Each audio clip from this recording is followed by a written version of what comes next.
process. I want to go to the audience now to take a few questions. If you can raise your hand, and we'll have a microphone weave its way over to you. I see in row 3 we have a lady. If you can identify yourself, ma'am, and then a question, not a comment, please. Thank you. My name is Tytti Tuppurainen. I'm a member of the Finnish Parliament. I really like what the Director General said about the rest should unite. I think that's really the right way to go. But that brings us to the question of how to engage with China. And I think it needs regulation. Otherwise, we wouldn't be on the equal footing with China. We need to regulate. How does it fit together with the growing sentiment of deregulation in our countries, especially here in Europe, but also in the United States? Deregulation, but the need to regulate. How do you see that? Mm-hmm. Well, I think that China believes or wants to support and says it wants to support the multilateral trading system because it has benefited quite a bit from it. China recognizes, or at least we are passing the message, that the export-led growth model that drove China's growth for the past 40 years cannot drive China's growth for the next 40. And the $1.2 trillion trade surplus is not sustainable because the rest of the world cannot absorb it. So these are the messages we are passing to China. So China needs to act. And with the trade with China having dropped, trade between China and the US having dropped 20% last year, the trade is flowing to other places. Europe, 8%. Africa is actually getting the largest flows, 26%, ASEAN, 13%, Latin America, 8%. So it's going everywhere. And if China does not act, we will see more barriers. So what we're saying is within the WTO rules, there are tools. They are not perfect, but there are tools that can be used to deal with this. The EU knows that also, or the EC, and they're bringing some of it. So I'm not sure it's your regulation. I wouldn't say more regulation. I think it's dialogue. I think it's agreements with China, plus using some of the multilateral tools at hand. I'm going to take maybe a couple of questions together. They are both in the front row, as it were, and then I promised to diversify a little bit. If we can get a microphone out here. There's a gentleman here, right in front of me, and then the lady in the front. Hi, Michał Baranowski. I'm a Deputy Minister of Economy in Poland, responsible for trade, so very much the front seat of the current debates. One question, perhaps to the Senator, is, if we were not focused so much on each other transatlantically, we would be talking about overcapacities in third countries, China specifically. Do you see an appetite, because we are not seeing it as much on the executive, in the US to engage in this? And if I may, to President Finland, to what extent are you concerned and how do we address the dilemmas of sometimes having trade and security issues being touched very closely also by our closest allies? Thanks. Those are great questions. Do you mind holding on to those in your heads? And we'll just take one more question here. Ma'am, I think we have a microphone right there. Yes, go for it. Hello, thank you. Alicia Batsman, Ukrainian media, Gordon, editor-in-chief. I have one short question for President, Mr. President. Based on Finland's historical experience, please give Ukraine a recipe how we can defeat Russia and Putin. All right, thank you. I will just point out, we're here to talk about tariffs today, but I'm going to allow it a little bit of divergence. Gentlemen, quick answers, please. Well, in my case on trade, I think that it was announced on April the 2nd, not the 1st, because we all know April the 1st is April Fool's Day. No, it's my birthday. Yeah. It's a very nice day. But I went into my office when I saw the announcement, and I told my staff, if the rest of our Western allies are smart, they will have a multilateral coordinated response. They will de-risk. They will build trading blocks. And frankly, I think all of that is healthy. Because, you know, in some respects, I play a lot of different kind of sports. I love mountain biking.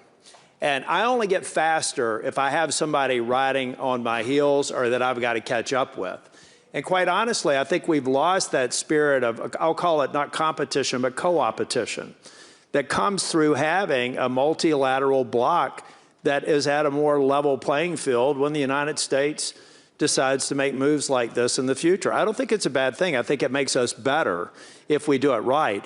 But I've got to, China is loving this discussion right now. China is loving the fact that we're imposing tariffs on countries that we have complex relationships with, that need some forgiveness on the part of the United States, because it's more than just about the economic relationship. It's more about helping them develop. It's more about checking China and Russia's malign influence in areas of the world, think Africa and think South America.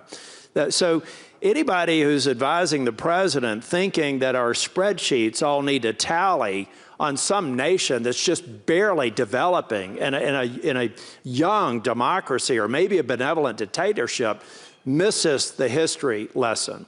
We have to be present.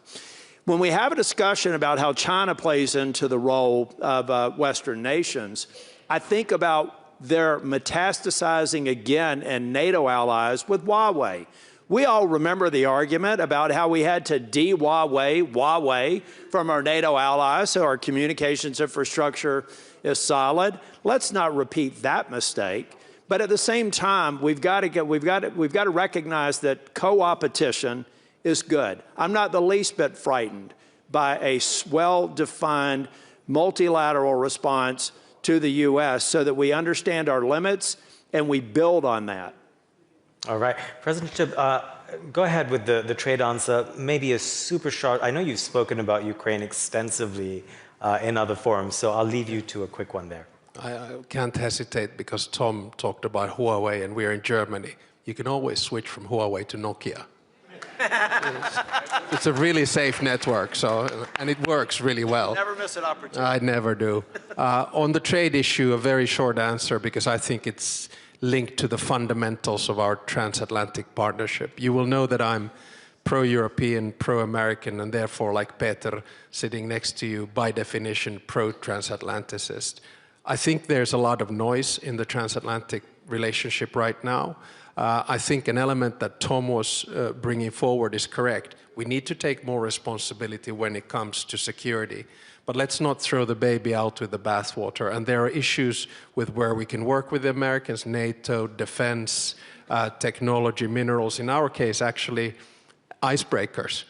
You know, there's a dependency in the other way. So there are a lot of things that we can do. And then let's cordially disagree on things that are linked to the EU or international institutions, the liberal world order, and climate change.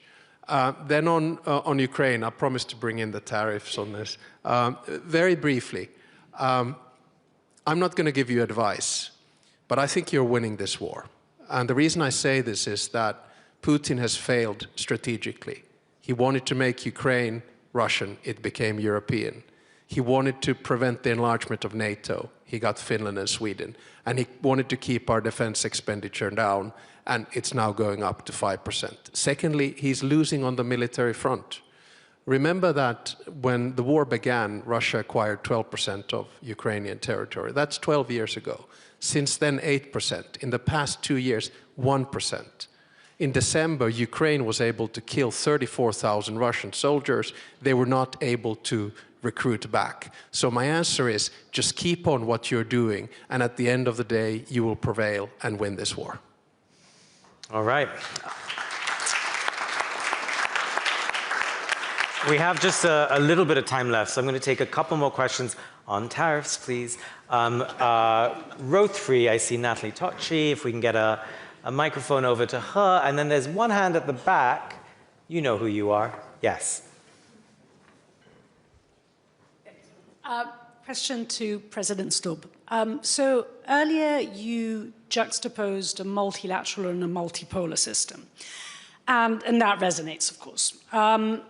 Although I'm wondering whether the two models that we have before us, and of course I'm slightly simplifying here, is on the one hand a rules-based multipolarity, which I guess kind of fits into your principled realism, and on the other hand, a model of imperial collusion, where obviously there are wannabe empires from Russia to China to the United States. And of course, you know, those empires eventually could end up being rivals and compete and maybe even conflict. But for the time being, they seem to be more interested in establishing their spheres of influences, be it through security, be it through economic coercion. So if that's the alternative model, how is it that both we as Europeans, but in general, the multilateral system, can act to prevent that scenario? Okay, President Stubb, just hold on to that one. And there was one last question there. I think that's Dan Dresner. It is. Thank you very much. Dan Dresner from the Fletcher School. My question is about the intersection of security and trade, which all of you seem to acknowledge is certainly an important issue. I guess on the transatlantic relationship then, to what extent does this mean, President Stubb, that Europe, in terms of building out, using the 5% of its GDP to spend on defense, should actually de-link from buying US weapons and start developing its own military industrial complex? And to Senator Tillis, what are the implications of that for the United States? Okay, President Stubb, take it away. I'm just fresh out of a meeting with the CEO of Lockheed, who we just purchased. We just bought 64 F-35s. So am I the right person to answer the question? But I'll go to Natalie first. I think you're onto something on this. My answer is to say that there are countries that would like to go back to the 19th century, concert of powers and spheres of interest. And you could certainly say that, you know, Russia has been there, China to a certain extent, and one could argue that perhaps the US administration as well. Now, what do we then need to do? I think then we come back to Ngosi's point and to Mark Carney's point. I think the middle powers need to come together and hedge their bets into multilateralism. I was at the G20 meeting in Johannesburg, and I felt that 18 out of the 20 Gs felt very strongly about multilateralism. What do? We need to change the power structure. So therefore, double the number of countries in the UN Security Council. Get one from Latin America, two from Africa, and two from Asia. Think about what Europe should do with its position in the UN Security Council. So this is just a beginning. So when you give agency, they start working with it. Then we come to the question of de-risking from US defense. I don't think this is a binary issue, purely black and white. What we'll see is still a lot of presence of American defense industry. Why? Because it's so extremely good on, for instance, F-35s or on long-range missiles. But what you'll also see now is Europe coming forward with different types of plans of bringing their own defense industry together. I look at a country like Finland. We have an extremely good space cluster. I look at countries like Sweden and Norway. They have strong defense industries. So it's not going to be a decoupling because we need each other and we trust each other. Again, I come back to the point that trade, security, and the transatlantic partnership, it has worked before, and I don't see any reason why it should not work in the future. We just have to get this right, be a little bit more cool, calm, and collected. Yeah, I think the only thing I would add to that is that decoupling only benefits our would-be adversaries. It makes no sense. What we have to do, but again, I hate to go back to it, but I must, a $2 trillion shortfall in the prior commitment for NATO allies over 20 years. If we had those demand signals and all the modernization, the things that could have come with it, what would the supply chains look like today? I was a partner at Price Waterhouse in the supply chain practice. You never put all of your links into the same jurisdiction. We need to figure out how to better integrate, find best in class. If somebody comes up with a platform that's more impressive than the F-35, that, by the way, Mr. President, is why I said y'all were a badass country, because on a per capita basis, we would have to have 10 times, 20 times more to match your per capita representation.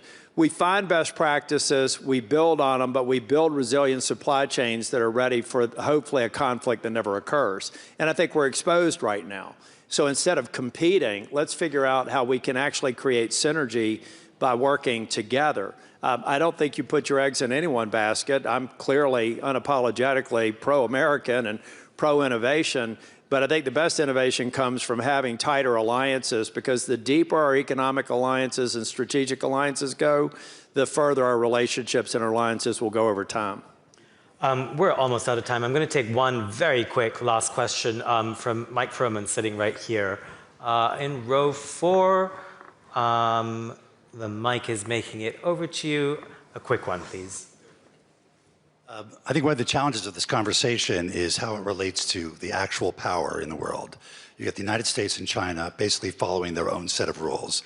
It's hard to imagine China agreeing to the kind of reforms you'd want to see in the WTO to deal with the challenges of the Chinese economic system. It's hard to see the United States agreeing to change governance in the institutions like the World Bank, the IMF, and the UN Security Council. How do you address your agenda that's been laid out here in the context of actually how power is allocated in the world right now?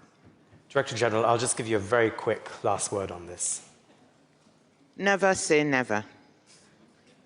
China has benefited from the multilateral system. It just got out of special and differential treatment after many years of resisting. There's something at the WTO, sorry, if you call yourself a developing country, which China does, and by the way, they didn't invent it. I found an institution in which any member can define themselves the way they want, something which is strange. Now, they call themselves a developing country, but at the WTO, if you do that, it entitles you to implement agreements with a longer period of time to get exemptions and other benefits. One of the things the US really didn't like, and they were right, because it was stopping poor countries from really benefiting, is China benefiting. So we worked hard to get China, and they withdrew from special and differential treatment. No one thought they would do it. So I had a boss who used to tell me, Jim Wolfenson, if someone opens the door a crack, put your foot in and push. Maybe the crack will widen, and maybe it won't. Let's not give up on China doing reforms until we try it, and then they say we're absolutely not going to do it. Will it be easy? No. But let's not give up before trying. Let's bottle up that enthusiasm and optimism and thank our panel, Ngozi Okonjo-Iweala, President Stubb, Vice Chancellor Klingbeil, and Senator Tillis. Thank you so much for being here.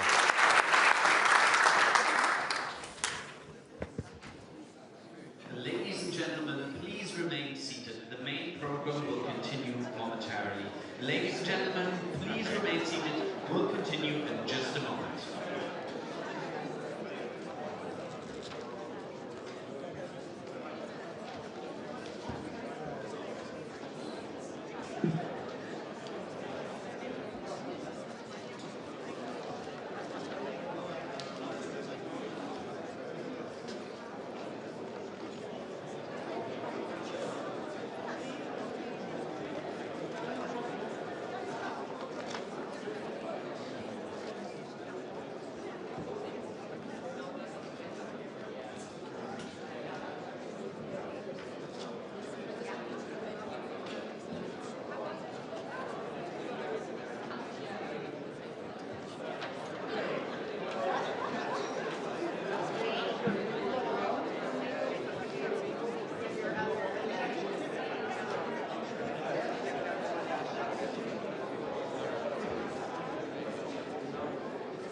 Ladies and gentlemen, please make your way back into the main conference hall so we can continue with the program. Ladies and gentlemen, please make your way back into the main conference hall.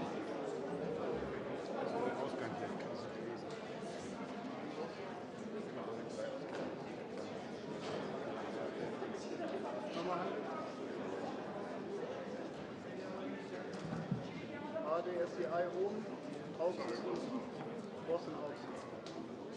Oder? Bossen außen oder HDSCI? Dann ganz oben, 1.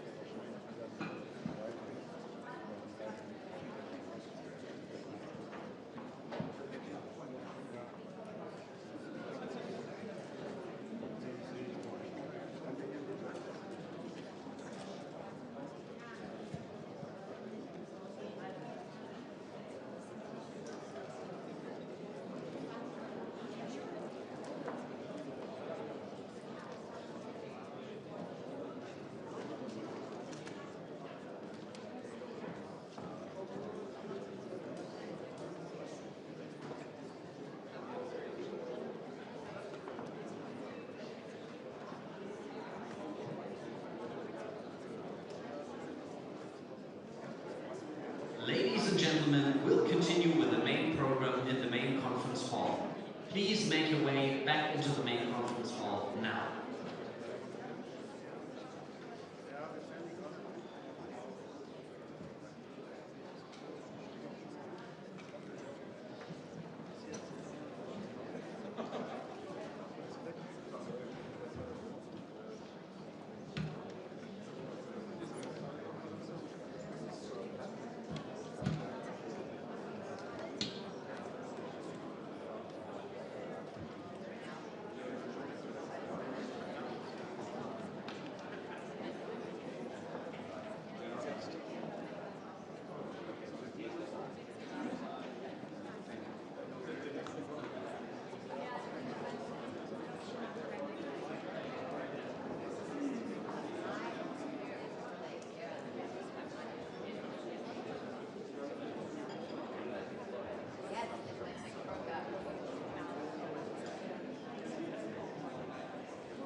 Ladies and gentlemen, please make your way back into the main conference hall now.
Ladies and gentlemen, this is your final chance. Please make your way back into the main conference hall now. Ladies and gentlemen, please make your way back into the main conference hall now.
Ladies and gentlemen, this is my final call. Please make your way back into the main conference hall now.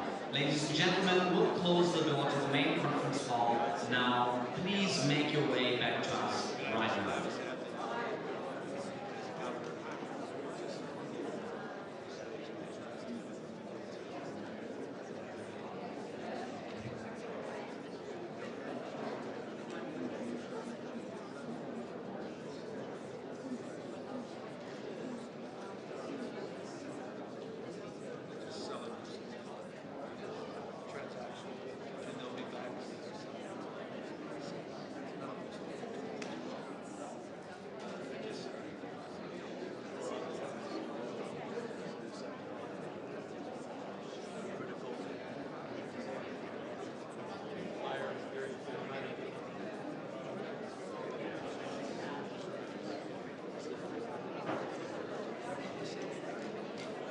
Ladies and gentlemen, please welcome to the stage the editor-at-large at Bloomberg TV, Francine Lacroix.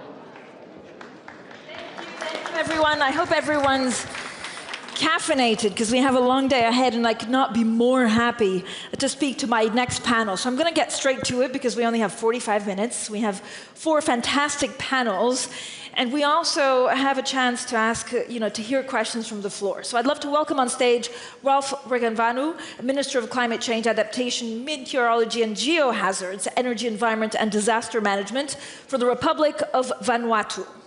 Gavin Newsom,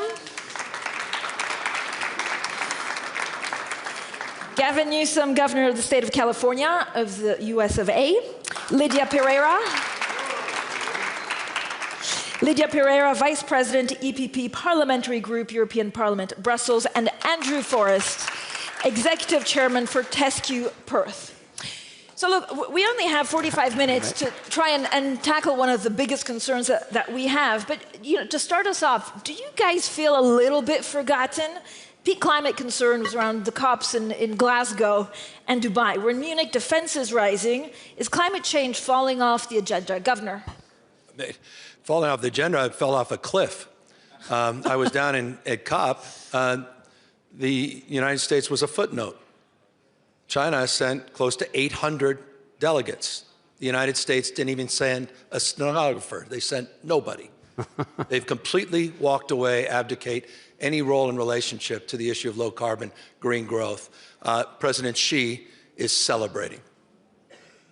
Minister, the US is the world's historically largest emitter. It's no longer part of the Paris Agreement. It has also cut most of the foreign aid for climate. What impact does this have for your island and for nations like yours? Well, for us, we can't escape the climate crisis. It's already the main security threat to our country. So when the US takes actions like this, it becomes a threat to our security, right? So we are working in all forums we can possibly work with in the coalitions of the willing outside. We are waiting for the US to come back on board, basically. It happened once, I think it'll happen again. We'll come back to that. Andrew Forrest, what do you think is required to actually galvanize climate action as, again, the world heads towards overshooting the 1.5 degrees this century? Look, I'm a marine ecologist. I just know that we're going to look back on this when we're in 2030, and we're going to feel pretty foolish we deserted all the values which brought us to where we are. And our values simply say that we stand against pressure like this. The science is absolutely clear, but so is the economics. I am, and my company Fortescue, is the industrial grade proof that going renewable is great economics, great business, and if you desert it, then in the end you'll be sorted out by your shareholders or by your voters at the ballot box. But, Ms. Pereira, is everything a little bit more complicated? Because there was a lot of talk, for example, this week about the EU emissions trading system, how it's harming the industry. We heard even from the German Chancellor, Friedrich Merz, how it could possibly be postponed. So are your climate targets for the EU actually compatible with keeping industry in Europe? Well, the issue is that we have, unfortunately, no longer popular support on the streets. And if we compare to 6 years ago, it was a much easier agenda to deliver for the younger generations and for the people that were expecting climate action.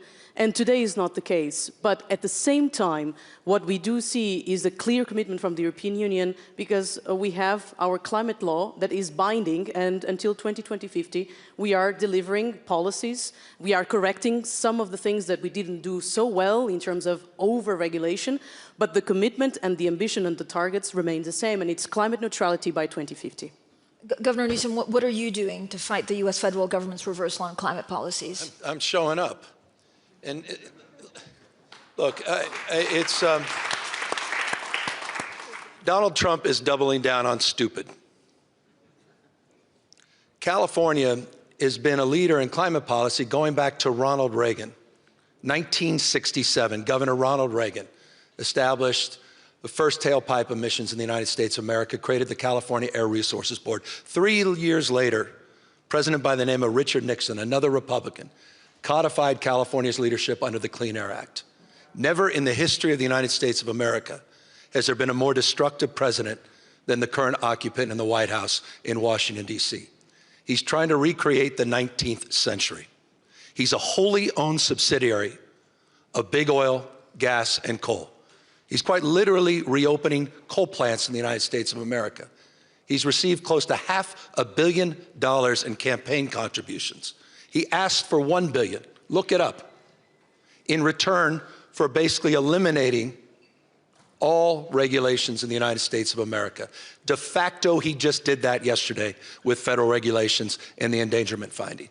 It is code red in terms of American leadership in this space. Low carbon, green growth. And I know a thing or two about this. I represent the 4th largest economy from a GDP perspective in the world. And we ran the 4th largest economy last year, 9 out of 10 days on 100% clean energy. 2/3 renewable energy.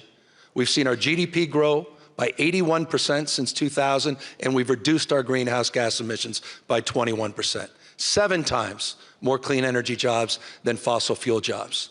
We're proving at scale that we can implement, we can compete, and we can dominate. But Donald Trump is trying to turn back the clock. And so we're showing up, but we're also showing what can be accomplished, the power of emulation. We are in the great implementation in my state. Final word. I hope, if there's nothing else I can communicate today, Donald Trump is temporary. He'll be gone in 3 years. California is a stable and reliable partner in this space. And it's important for folks to understand the temporary nature of this current administration in relationship to the issue of climate change and climate policy. But Governor, many have called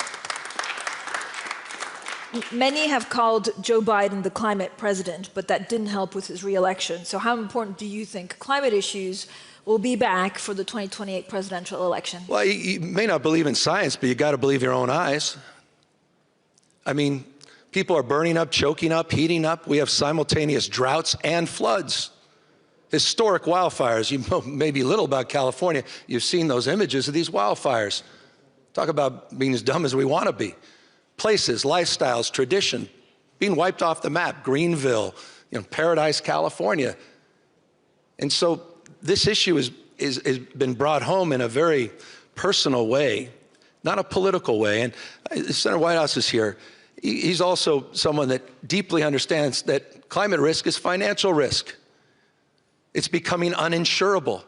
This is an economic issue, not just a moral issue. It's not just a competitiveness issue. And so it's incredibly important that we talk in those terms to address some of the political dynamics. But it's, again, something we're on the other side in California. It's a big blue state, but also has more Republicans than most Republican states. And we have long moved beyond the partisanship on this issue because there is no Republican thermometer, there's no Democratic thermometer. There's just reality. And people in my state have been mugged by reality. Those that have been in denial understand that we're on the other side of the debate. Ms. Pereira? Okay. Andrew, you want to go first? Who is it? Go ahead. Ms. Pereira, and then Andrew okay. Next. Yeah. No, I was going to say that summarizing some of the things that have been said so far, there is a moral imperative when we discuss about climate action because it is about protecting homes, communities, it's about preserving nature, it's about delivering for future generations, but there's also ambition because there's an economic model that proves it is possible, it is feasible, it is profitable. If we look back at history and we see the evolution of humankind, we had in the recent past, we have agricultural revolution, we have industrial revolution, and now we are in a transition phase from a linear model to a more circular model because knowledge, because scientific progress, because innovation provided such. And there's also a necessity. I come from a country that is at the moment under a huge difficulty managing a huge storm coming in on the 28th of January. My hometown this morning was on the verge of being completely flooded because of climate change. So we have to be better prepared. We are talking about a country, a EU member state, where people have to be displaced on the 21st century, where salaries were not paid in its fullest because of the disruption. So we really have to choose between two scenarios when we discuss about climate action, energy security. It is either chaos and war or investment and a true investment for younger generations and for our planet. Because unfortunately, what we have been witnessing so far, and what I said at the beginning, there's not the same popular support, but we do see the issues with our own experience. Part of my rooftop disappeared on the 28th of January in Portugal.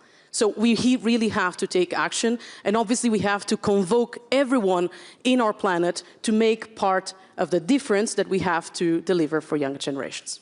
Andrew? Look, I just want to thank you for convening us, Francine, and these are excellent speakers. They have their own knowledge. I can only share with you, ladies and gentlemen, I've seen the browning off of millions of hectares of Australia. I've seen the reefs you all love, the Great Barrier Reef, get completely desecrated. On the other side of the continent, you've got the Ningaloo Reef. But let's just say we don't believe in climate change because we don't believe in what's in front of our eyes. Let's just assume that you don't believe in the physics of climate science, but oh my God, do you ever believe in the physics of computer science? You've got to choose. If you don't believe in science, which one do you want? I mean, if you're all in on AI and you're not all in on climate, then you're a total hypocrite because you're backing the science you want to hear and you don't want to hear from the science you don't. But I come from the science and the economics that you may not want to hear if you're a hardcore vassal state of fossil fuel. Fortescue is the cutting edge. We burn 1 billion litres of diesel a year. We procure our diesel from across the world. That stops this decade. That stops this decade. Next year, we're switching on the world's first green grid. We burn as much energy as medium-sized cities, bigger than many small countries, and we're going to create even more. And with AI optimization, we swing that onto the entire company, we save circa $1 billion a year. So I really don't care if you do not believe in climate science. What I care about, I'm not a Republican or a Democrat, but I love my planet, I love organic life. And where the hardcore proof that what we're seeing with climate denialism, with rolling back the clock to oil and gas only, is very bad economics. And that's my only argument. My children want me to say, Dad, you're a scientist, just stick with science, will you? Dad, you're a philanthropist, just stick with what you're doing for the world. That part of the world isn't listening. The part of the world I want to appeal to is business. Every cabinet room in every part of the world, every responsible boardroom in every part of the world, please listen. We start saving $1 billion a year next year by going fully green, period. Minister, Vanuatu, we can applaud. Vanuatu is amongst the island nations that argued for and actually successfully secured the 1.5 degrees Celsius target. Scientists are now certain that that won't be achieved. So what recourse do island nations have now? So we've been talking about the science being very clear. You know, the IPCC, the best available assessed science. The economics is clear. But what we are doing now, because we haven't been able to get through at the multilateral level with states to take action, we got an advisory opinion from the International Court of Justice last year, and that crystallized international law. So now the international law is clear as well. States have obligations to address climate change. They have to take actions that reduce emissions. Licensing new fossil fuel companies is now a wrongful act under international law. And so what we need to do is what the EU's done, put laws in place. It's no longer political will, it becomes, we put laws in place at a multilateral level. So for countries like Vanuatu, very small countries, we rely on the international rules-based order. We depend on it. And we're seeing now, I think, with what's happening with Trump and so on, there is a growing unity among countries that want to reinforce the international rules-based order. That's our unity. And so if we can progress that, we need that back. Yeah, that multilateralism, that's the only way small states are going to make it. Minister, what does this mean concretely? Because as you say, the ICJ noted, that all countries have an obligation to fight climate change, but it was only advisory. So have you actually been able to use this ruling to advance climate action concretely? Not at the international level, but this case has been used in numerous cases of domestic litigation and succeeded. So it's added to the growing body of law that can be used against governments to force changes in policy and laws by countries. And we saw that almost immediately after the advisory opinion was handed down. Governor, you said everything would change in 3 years. The global climate community, I think, has lost faith in the US's ability to support climate action. Yep. So if you were to become president, maybe the next president, what would you do to restore trust in US actions? Well, look, my job today, my day job is governor of California. By the way, to put it in perspective, the size of 21 US state populations combined, California. And as a consequence, when we move at scale. And we talk about the power of emulation, this notion that success leaves clues. We're, again, no longer asserting our capacity to change the way we produce and consume energy. We're actually proving it can be done and see our economy thrive as a consequence of it. We have enshrined in law, in the spirit of what you just said, our goals through a cap and invest program through 2045. So we have doubled down in terms of a consistent regulatory framework, by the way, that has invited in tens of billions of dollars of investment in this space, 60 ZEV manufacturer supply chains moving in the state of California. All the R&D in electric vehicles dominantly is in my home state. We set the first goals for 100% zero emission vehicles by 2035. Of course, Trump administration has vandalized that, but we jump-started. That investment was 29% in the last quarter of all new car purchases. So we're continuing to move, continuing to thrive. And so the point is subnational in the context of your prior point, because folks haven't walked away globally. And I don't think this, I know this. I happen to co-chair the MOU Under 2 coalition, where we have folks from all across the world at the state level that don't care about the prevailing winds at the federal level, that are in the how business, that are working and implying these ideals, working with business, not just working with governments to move forward. So that gives me confidence. I know 3 years is a long time, but it gives me confidence that we continue to weather the storm. Final point, it's what Andrew said. The ultimate confidence is the ultimate gauge, and that is the ROI. He's making the business case at scale. This is one of the largest miners on planet Earth that's about to save $1 billion a year in energy costs because he gets it and he gets things done. Yeah. Andrew? Look, and I'd just like to, thank you, Governor. I'd just like to turn our attention to Europe. Europe, you're focusing here hard on your military security, on your geostrategic security, and it's going to take a while if you want to get to full autonomy, maybe at least $1 trillion. But everything stands on your energy security. You're not an independent, autonomous group of nations unless you have full energy security.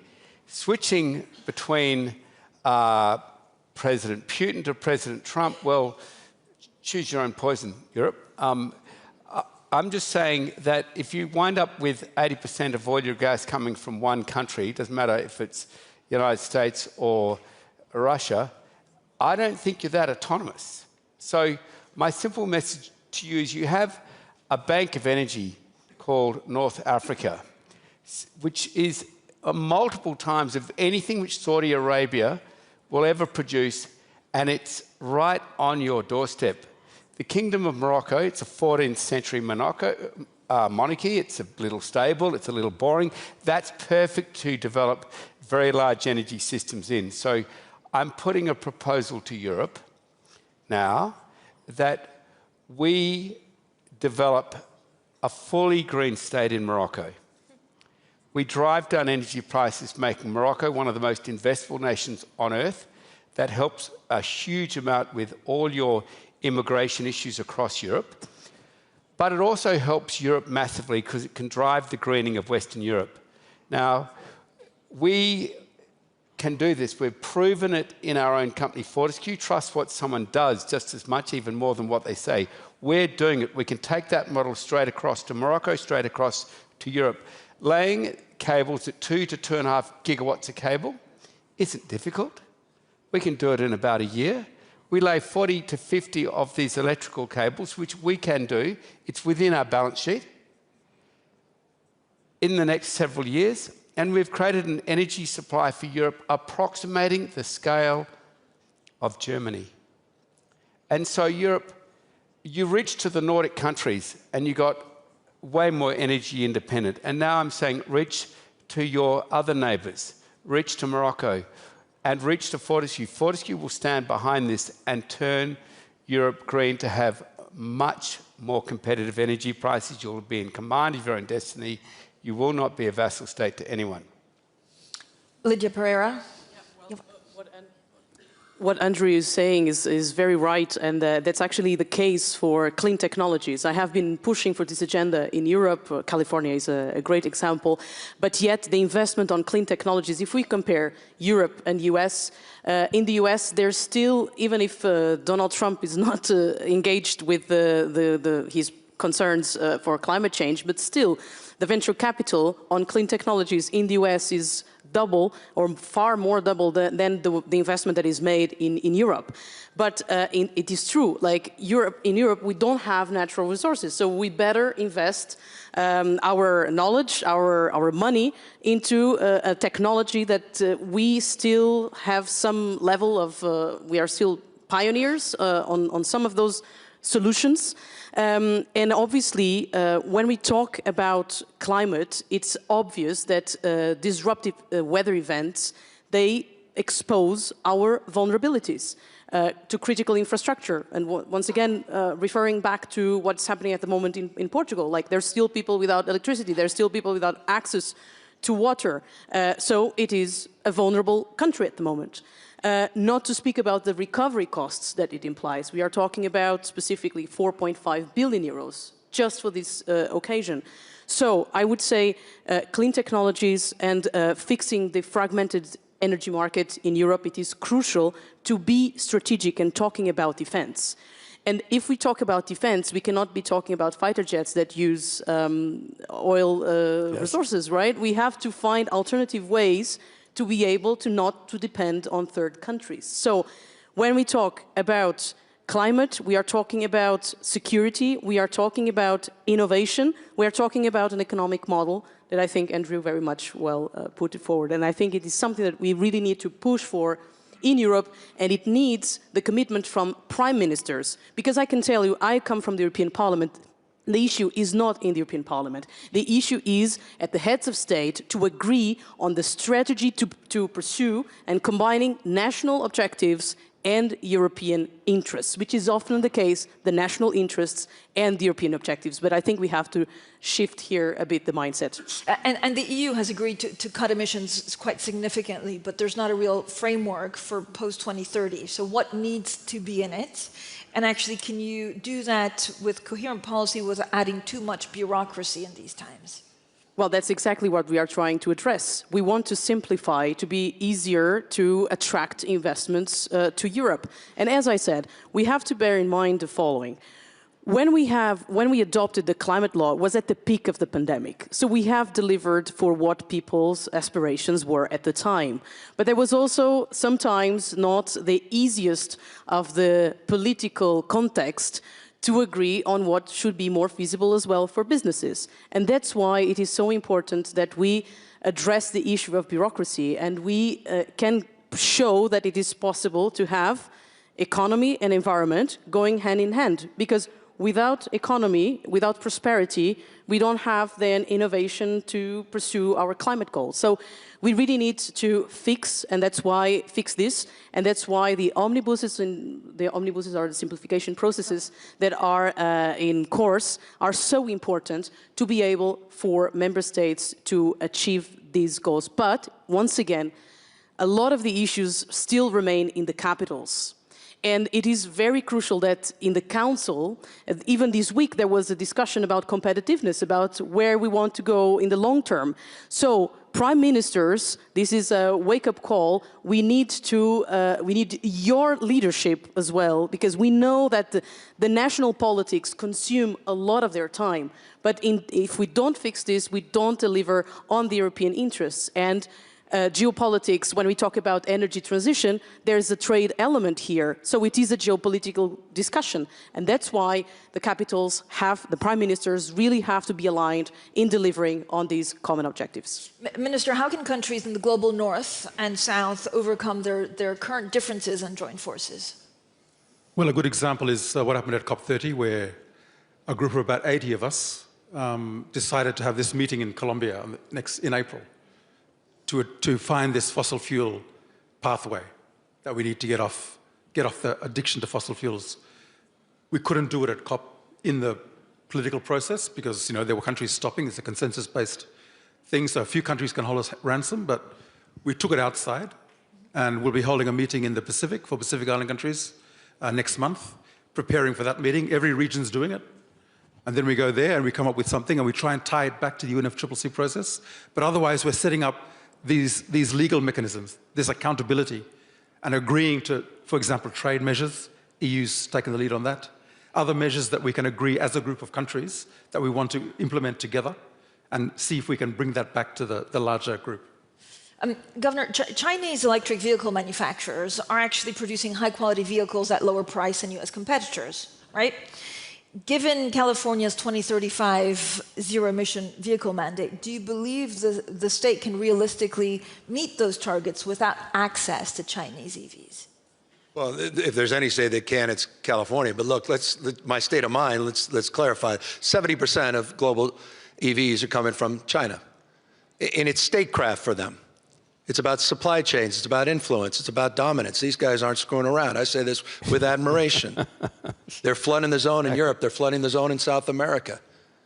I mean, what Donald Trump just did yesterday with the endangerment finding by basically eliminating any federal regulations, not just on power plants, methane, but also tailpipe emission, I think was writing a death sentence to legacy American automobile manufacturers. You talk about innovation. It's been California's regulation in this space that's driven manufacturing innovation that allows American automobile manufacturers to be competitive globally. It's no longer just cheap. I mean, sure, the BYD Lamborghini Mini, it's $9,700. They're no longer just, I mean, now they're doing 5-minute chargers. Fill up your SUV. It's about 5 minutes. It's the tech stack that comes on top of it. And it's a whole generation of young folks. Don't bet against young folks. They bat last, they bat 1,000. We know where the market's going. China gets it. Look at their GDP growth last year. Where was their GDP growth disproportionately? It was in the clean energy space. This is about economic prosperity and competitiveness. And that's why I'm so infuriated with what Donald Trump has done. It's our fiercest competitor moving forward, China, in this space. So California is it. It's the only game left in the EV space. Again, because of the intense investment in R&D. Remember, Tesla exists for one reason: California's regulatory market, which created the incentives and the structure and the certainty that allowed Elon Musk and others to invest and build that capacity. We are not walking away from that. In fact, again, we have doubled down and extended our nation-leading efforts through 2045. How will you, get to those targets by 2035? We have a plan. We call it a scoping plan. Every 5 years, the California Air Resources Board puts it out. It's interesting, in that plan, just in the spirit of innovation, California has the second largest installed utility-scale batteries in the world, China and the state of California. That wasn't in our last scoping plan. It was technology that we didn't even envision in our previous scoping plan. So we put out detailed 5-year plans. Every single target California has advanced, we have exceeded. Every single one. Proving the point. I know there's sort of this theories that it's just goal setting and that we can never achieve these goals, or they're just stretch goals. Quite the contrary. I think the biggest mistake, in the spirit of Michelangelo, is that the biggest risk is that we, aim too low and reach it, as opposed to aim too high and miss it. And that's California's mindset, and it has to be, again, in order for us to compete in this next big global market. Thank you all. We have 15 minutes, so we go to questions from the floor. The first question, I'd love to invite the Munich young leader, Ryan Oliveira de Aguirre Atias, to ask the first question. And then could I see just a very quick show of hands so that I go around the room? We have someone on the second, and then first row, and then one on the right. But here, let's start with Ryan. If there's a microphone, there you go, right here on the aisle seat. Hi, thank you so much. So my name is Rayane. I'm from the state of Pernambuco in northeast Brazil. And I've been quite happy to follow the discussion today, and very honored to be the first Munich young leader to ask the question. So while national diplomacy is failing to tackle climate change, subnational diplomacy is moving forward. But not every state is as powerful and rich as California. So I come from a very poor region in Brazil, where fighting climate change means improving people's access to urban infrastructure, clean water, food security, health public services. So I guess my question is how the international community can help subnational governments and local climate action to move forward and making sure that resources are really getting to that level. And how do you see the future of climate finance in this context that we're facing now, where powerful countries are diverting international aid into defense? Thank you. Great question. Let's have maybe Governor Andrew and then Governor Newsom. Yep. The very first way is to help you with technology and the provision of equipment. I speak to countries all over the world who ship in oil tankers every few days or gas tankers every day. And I'm saying, well, stop doing that. Like I'd say to your own state, the technology exists now with solar, with wind, with batteries, and most importantly with AI. We didn't have it only 6 to 9 months ago. We didn't have it, but we do have it now. You can run a renewable energy grid in your state with AI, which wasn't possible before. You get a cloud bank floating over the top of a solar farm in your state, everything changes. You have to make decisions at literally light speed. Humans can't do that. we've pioneered how to do that, but so has other institutions. So I'd say speak to whoever you need to, but particularly those in leadership, and say, you're blowing up our state's capital, you're keeping us poor, buying all this fossil fuel. What we'd like you to do is to invest that in replacing all those imports into our state with our own ability to make all our own power, 24/7 baseload power. And that is within your grasp now. It wasn't, but it is now. And this is the transition in action. This is the economic transition in action. So I'd be delighted to speak to your state because I'm seeing it happen in my own country. It can happen in yours. Governor? When I was in Belém, we signed 22 MOUs with 22 states in Brazil. And the MOUs are not pieces of paper. They're commitments from the state of California to provide technical assistance and to provide resources and a resourceful mindset, meaning an openness to engage in problem solving. Let me give you a specific example. The modern environmental movement in the United States, again, started in California under Ronald Reagan. Not because Ronald Reagan was a fierce champion of clean air and clean water until he had to be. Los Angeles was so smoggy that businesses were complaining to the governor saying, we can't do business here. So he decided to do something about it with tailpipe. That's exactly why Donald Trump just said, pollute the hell out of the United States. That's called deficit spending. Pollution is an act of theft in the health of a nation and the cleanup costs. You saw all this, just in the United States of America alone, 23 weather-related events last year that cost the taxpayers over $1 billion. We are, again, as dumb as we want to be. Don't tell me this is about saving money. Quite the contrary. But it was interesting, and this is the point, the folks in China paid some attention. We established relationships with China. They send technical teams, and literally some of their low-carbon green growth specific to their cap and trade programs came from the example of California and the work we did. And Beijing is proof positive of a lot of that technical assistance and support. So that's at scale the kind of work we do in terms of this relationship, nationally, subnationally, people to people, to actually solve problems despite, again, who's in office in a particular jurisdiction. Thank you. So we have a question here on the second row and then first row. I'm actually going to get 2 questions at a time because I think we have a lot of questions and only 10 minutes left. Thank you. So I am Eugene. I'm also one of the Munich Young Leader Program this year, and I'm from China. I work for Rocky Mountain Institute, a US-based think tank focusing on energy security, energy transition. So my question is, actually in the past 5 years, we have witnessed that the climate issue has become unnecessarily political because of geopolitics, because of trade imbalance, etc. While at the same time, we are also seeing the clean technology becoming cost competitive. For example, in Southeast Asia, also South Asia, we are seeing renewables and also like the electric two-wheelers or vehicles being adopted by the consumer themselves, where the policy are not really in place yet. So it's very like bottom-up development. So my question is, what can we do? What the additional things we can do to make climate more market-based and science-based instead of political-based? What are the additional actions we can take, or what are the things that we must stop immediately now by whatever stakeholders in this climate regime? Great, thank you so much. Let's take a second question from the gentleman on the front row. So thank you. I'm Pedro Pons, I'm MP from Spain. So Lydia, I totally subscribe what you said. All countries, we are vulnerable, Spain as well.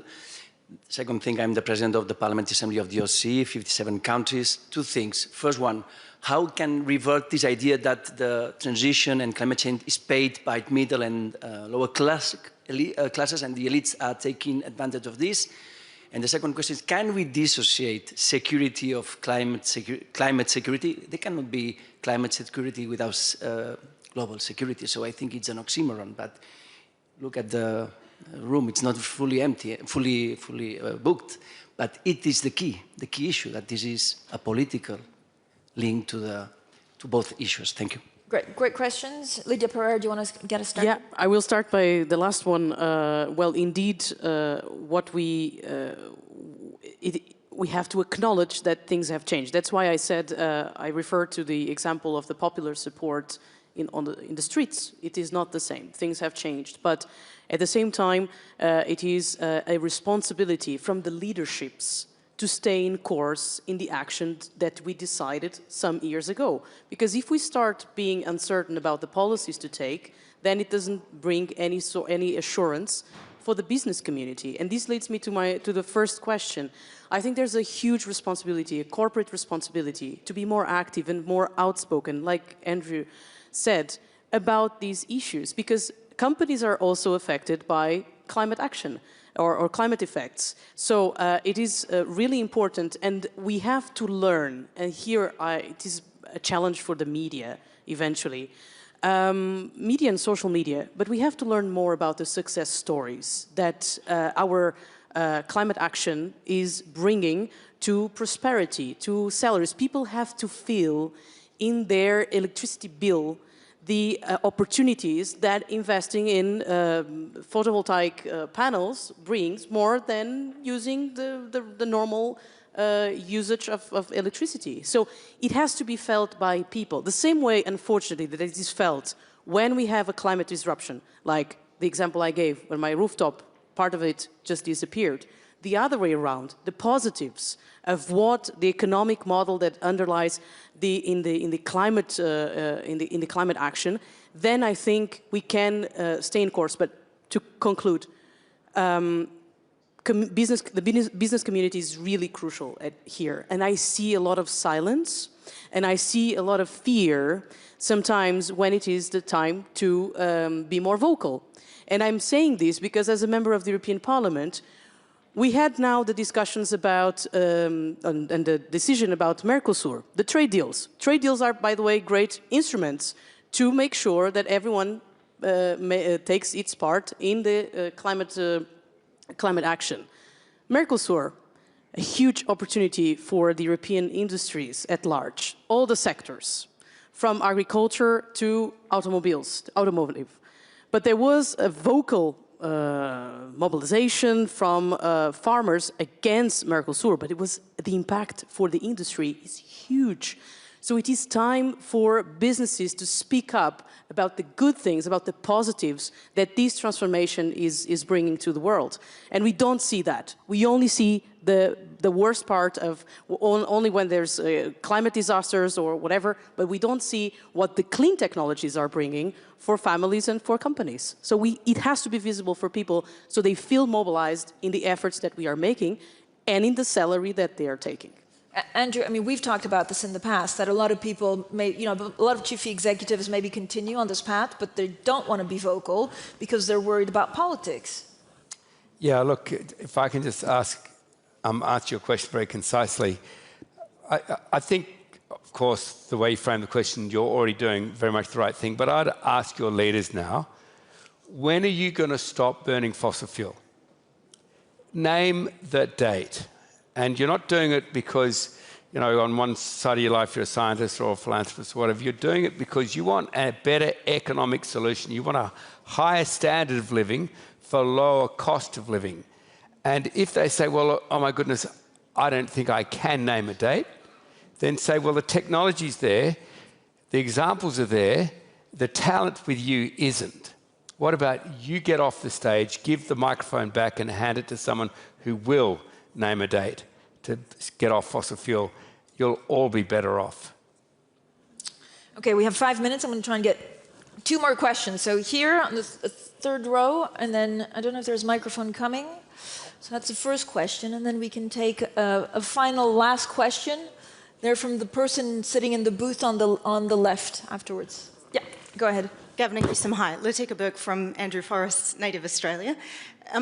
You speak about reclaiming leadership on climate change after temporary Donald Trump. But one of the things we're observing about the US from the outside, at least, is actually there's a lot of timidity to push back on anything that Trump is rewriting. So where is your confidence that you can lead the United States people to this debate and putting Humpty Dumpty back together again if you can? Well, people better buck up, wake up. I mean, I made some pretty aggressive comments in Davos. I think I handed out knee pads on stage. for, you know, corporate leaders, sold out, universities, you know, law firms in my country that are selling out. You just got to call this stuff out. Look, the polluted heart of the climate crisis is big oil, period, full stop. That's what this is all about. I mean, that's where the politics, that's where the timidity comes from. You talk about the tech stack. You can't get in one of these modern new vehicles and ever want to go back to the old gas guzzler. I mean, the technology, and we can talk in terms of just energy efficiency and how we bring down costs, and we've got to address those cost issues. But the biggest problem is the deceit and the denial that's happening because of these special interests. And so you just have to have the courage to call it out. And I agree with you. It's infuriating what I hear privately, but is not expressed publicly. And so we have to call people out. They'll be held to account. They will be judged and ultimately judge themselves. And I think this is a moral moment, across the board, simultaneous crisis, not just climate, but democracy. All this stacking of stress. And we all have a relationship to it. Society becomes how we behave. We are our behaviors. And so all of us have a role to play. All of us have agency. We can shape this conversation, but we have to stand up with more clarity, conviction, and we have to be more consistent. People don't speak up because they're afraid of retaliation. Yeah. Well, you know, buck up. So am I. There's probably not a politician in the United States. I mean, I'm under assault attack by this guy every single day. Here's the President of the United States. He's 80 years old, and he's calling me a nickname that an 8-year-old called me, new scum. The President of the United States. You saw the racist tropes he put out. This is the President of the United States of America. Call this guy out. Stop this timidity. Stop with the BS diplomacy. You're in the rearview mirror. The recklessness of our own actions. And how, I mean, we're all becoming Chamberlains in this space.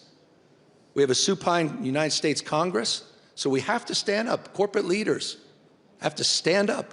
People have to stand up. That is really and something so, I said very strongly to endorse your point, Governor, very strongly to the corporate leaders all across Davos, across the world, and I opened this afternoon. Remember your values. Your values brought you here. The science hasn't changed. Your values should not change. They shouldn't weaken just because they're threatened and challenged. When this is the time now to stand up. As Governor Newsom was saying, I say to every corporate leader in the world, now is the time to stand.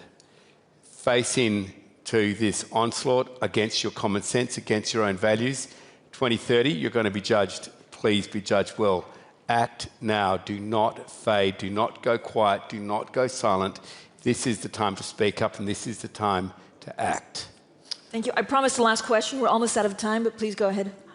Elisa Miebach, climate reporter for the German public television. After the brilliant conclusions we just had, I would just like to ask Minister Regenvanu of Tuvalu, can you give us one conclusion? We're talking about the nexus of climate and security here. What does it mean for you coming from the front lines of climate change? Minister. It means if we don't address the climate crisis, if we don't immediately do a phase out of fossil fuels that's fair and full, as Andrew's been talking about, there's going to be no future for lots of people in the Pacific Islands, lots of people in the small island developing states. And we're part of this world, you know. We're part of this international community, and we need the support of everyone in the international community. And we don't need this kind of backing away from the issue that we're seeing. We know that it's the oil lobby. We know that it's the profits that are being made by certain companies that are causing the world to end. And it's the countries in this room, it's the developed states, it's the first world that needs to deal with this problem, because we're the victims of your problem. Thank you. Yeah. Thank you so much for a wonderful panel. Thank you. Thank you. Hey, well done. I think they're amazing. Thank you, sir. Ladies and gentlemen, the main program in the conference hall will continue at 5:30 p.m. with the session Destructive Ambiguity, Deterring and Countering Hybrid Warfare. Ladies and gentlemen, will continue at 5:30 in the main conference hall. Until then, enjoy your coffee.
Ladies and gentlemen, the next session will start in 5 minutes in the conference hall. We kindly ask everyone to take your seats to begin.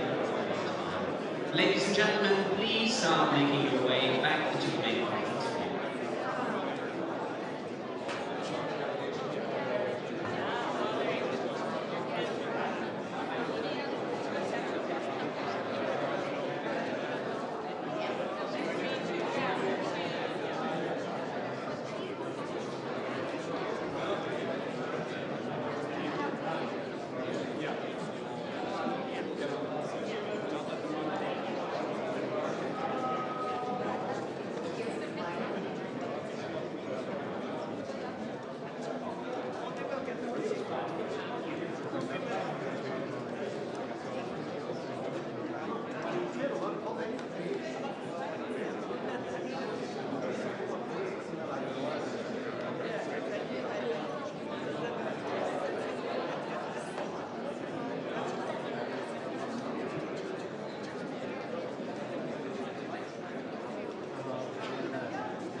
Ladies and gentlemen, the next session will start momentarily in the main conference hall. Ladies and gentlemen, please make your way back there and take your seats now.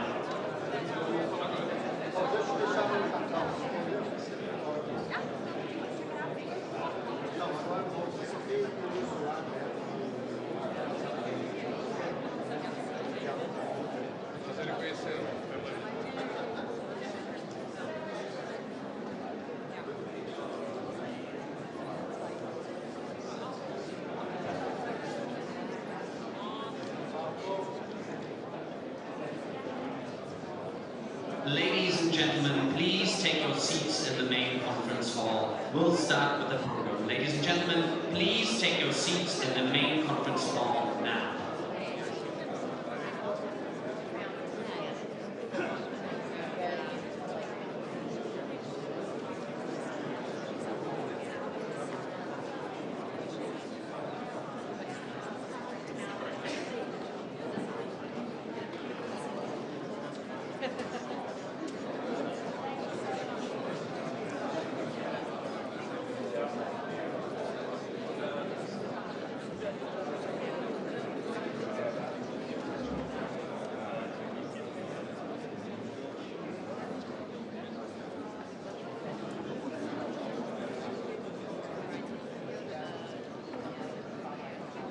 Ladies and gentlemen, this is your final call. Please take your seats in the main conference hall now. Ladies and gentlemen, please take your seats in the main conference hall now.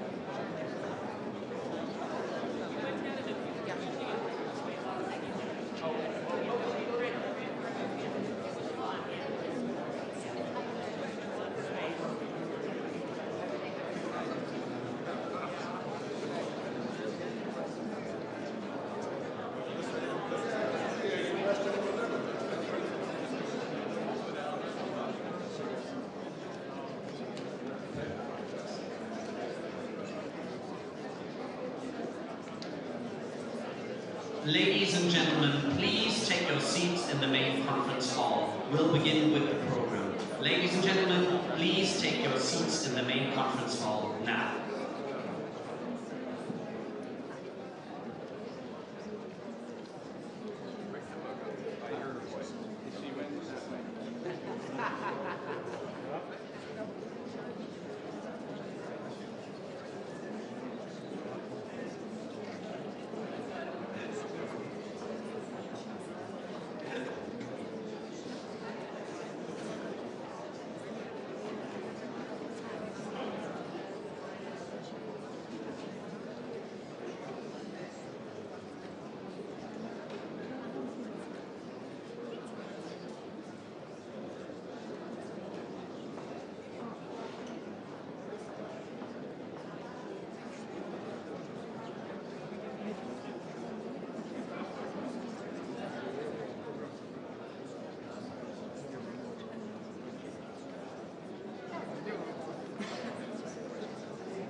Ladies and gentlemen, please welcome to the stage the President and Chief Executive Officer of the Center for European Policy Analysis, Alina Polyakova.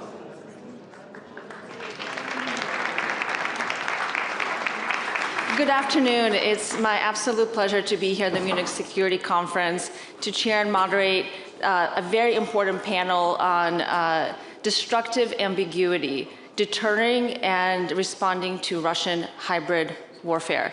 But before we get there, it's my pleasure and honor to please welcome to the stage the President of the German Federal Intelligence Service, President Martin Jäger, to set the scene for us. Please welcome President Jäger.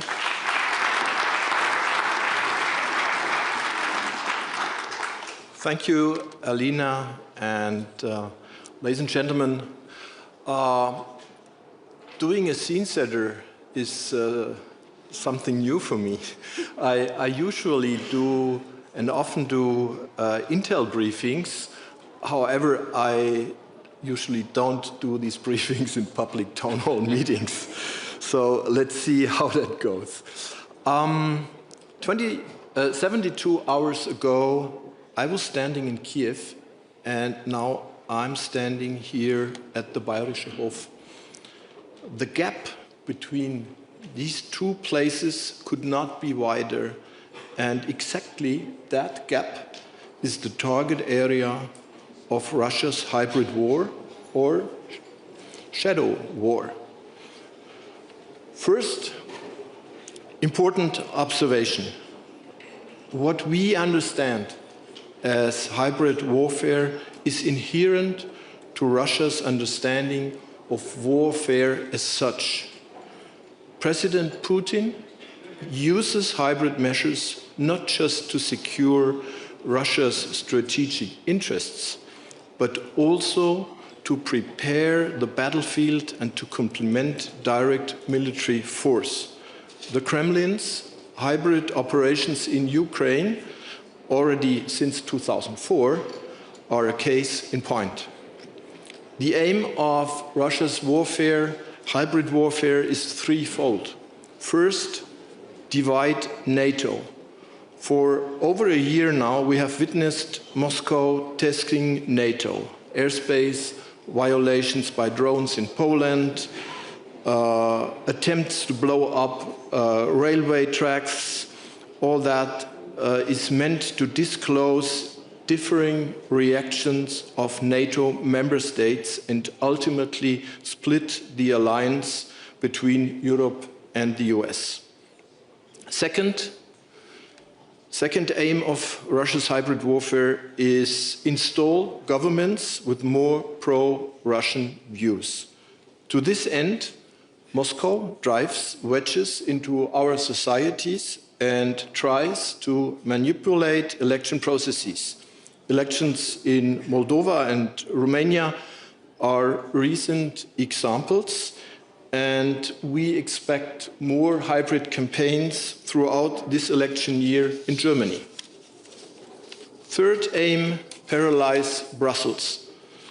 Russia wants to weaken our joint efforts to support Ukraine by delegitimizing the EU and fueling frictions between member states.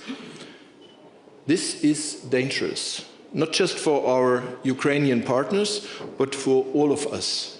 If Russia succeeded, the consequences would be felt everywhere. Russia would try to further expand its sphere of influence on the European continent, and it would be able to blackmail European states, be it militarily, politically, or economically. What do we see exactly? Our intelligence shows it is Russia's leadership that orchestrates destabilizing campaigns in our society and fuels political crises. The malign tools Moscow uses are well known: disinformation, intimidation, espionage, sabotage, airspace violations, contract killings, persecution of opposition figures living abroad.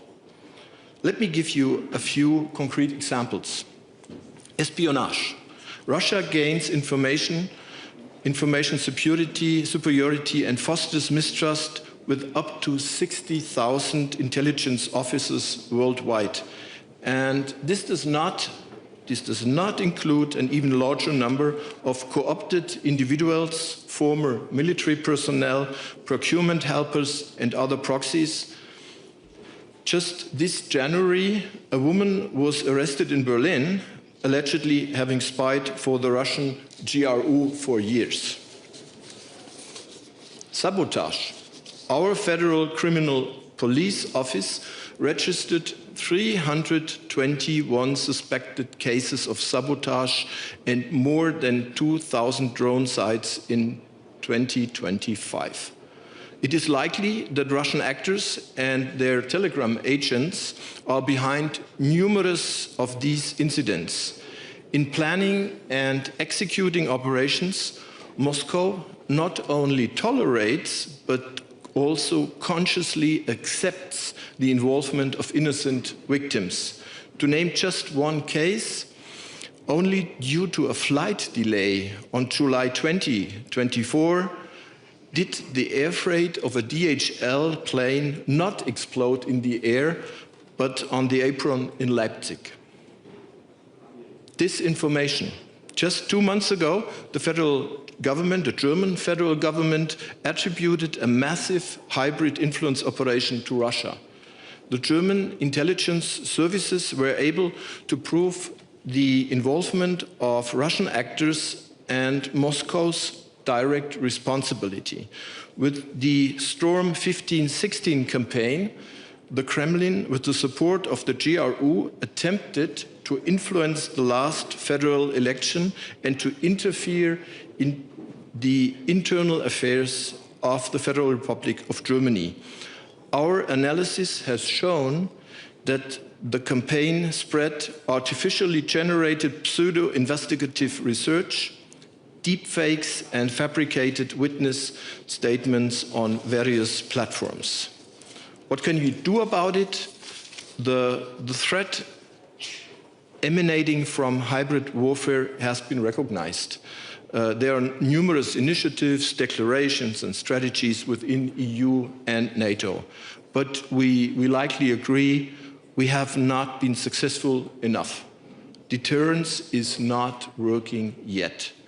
This raises the question, do we simply want to continue to observe and record these developments, or have we reached a point where we must take active countermeasures? This question also applies to my service, the BND. In my opinion, the service must and will become more operational.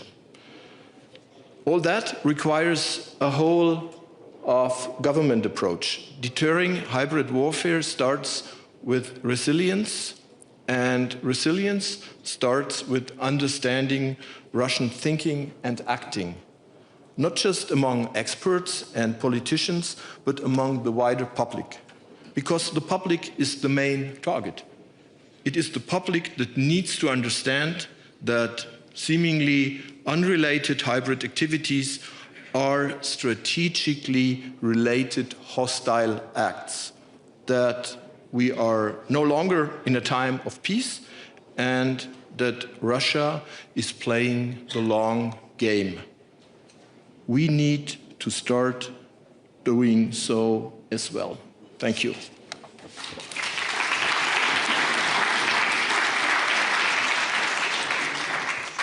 Thank you so much, President Yeager. And if I could ask my distinguished panelists to please come join me on the stage. President of Moldova, Maja Sandu, Prime Minister of Sweden, Ulf Kristersson, and the head of the NATO Military Committee, Admiral Dragone. Please welcome everyone to the stage.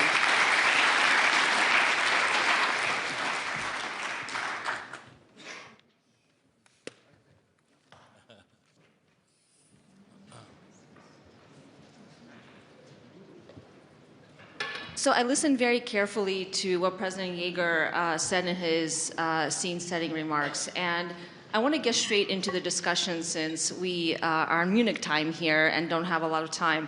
But I was struck by a few comments that he made that I hope some of you may be able to pick up on. One is that in the past when we talk about so-called hybrid war, we were really talking about information and cyber operations. And now what we're really talking about is kinetic operations that are taking place not just in the eastern flank, not just in Moldova certainly, or Ukraine, but across Europe and across the entire NATO space.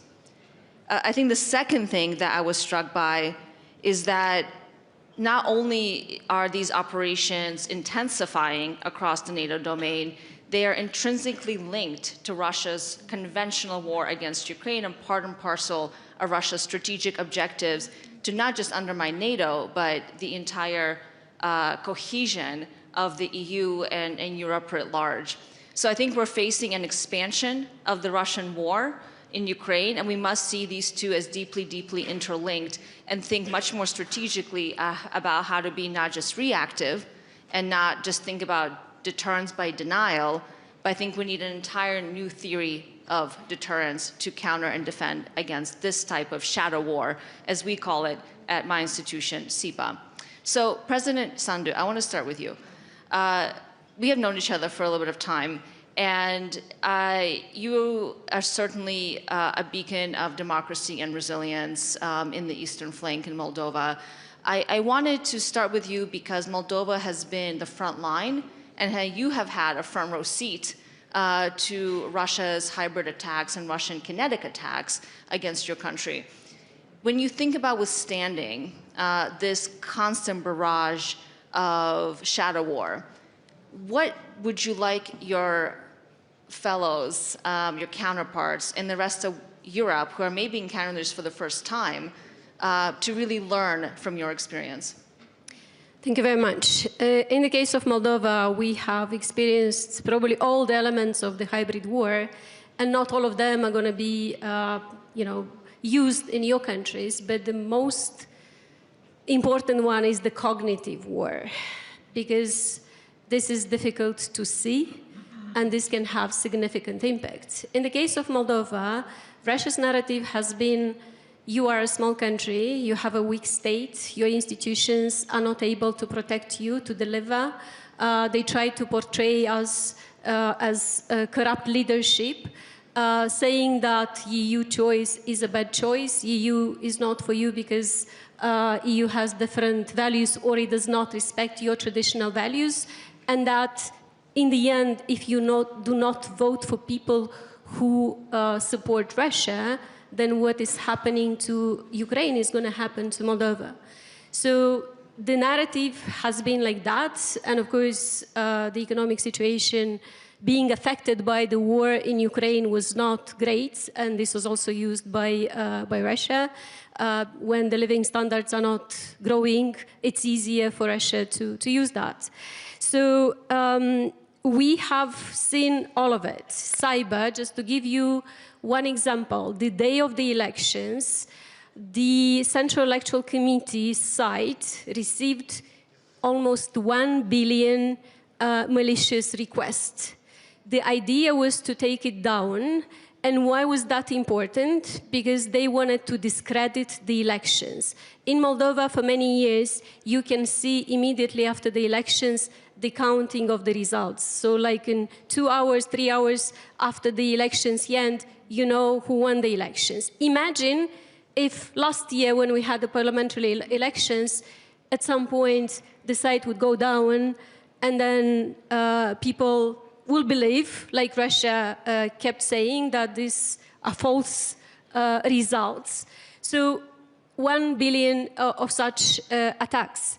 The information manipulation, this was the most important one, and this is the most dangerous for everybody. Just one troll farm, which had 100 or 90 TikTok accounts, they produced thousands of videos, and they reached 35 million views in a country with 2.4 million people. And there were many examples like that. The illegal financing.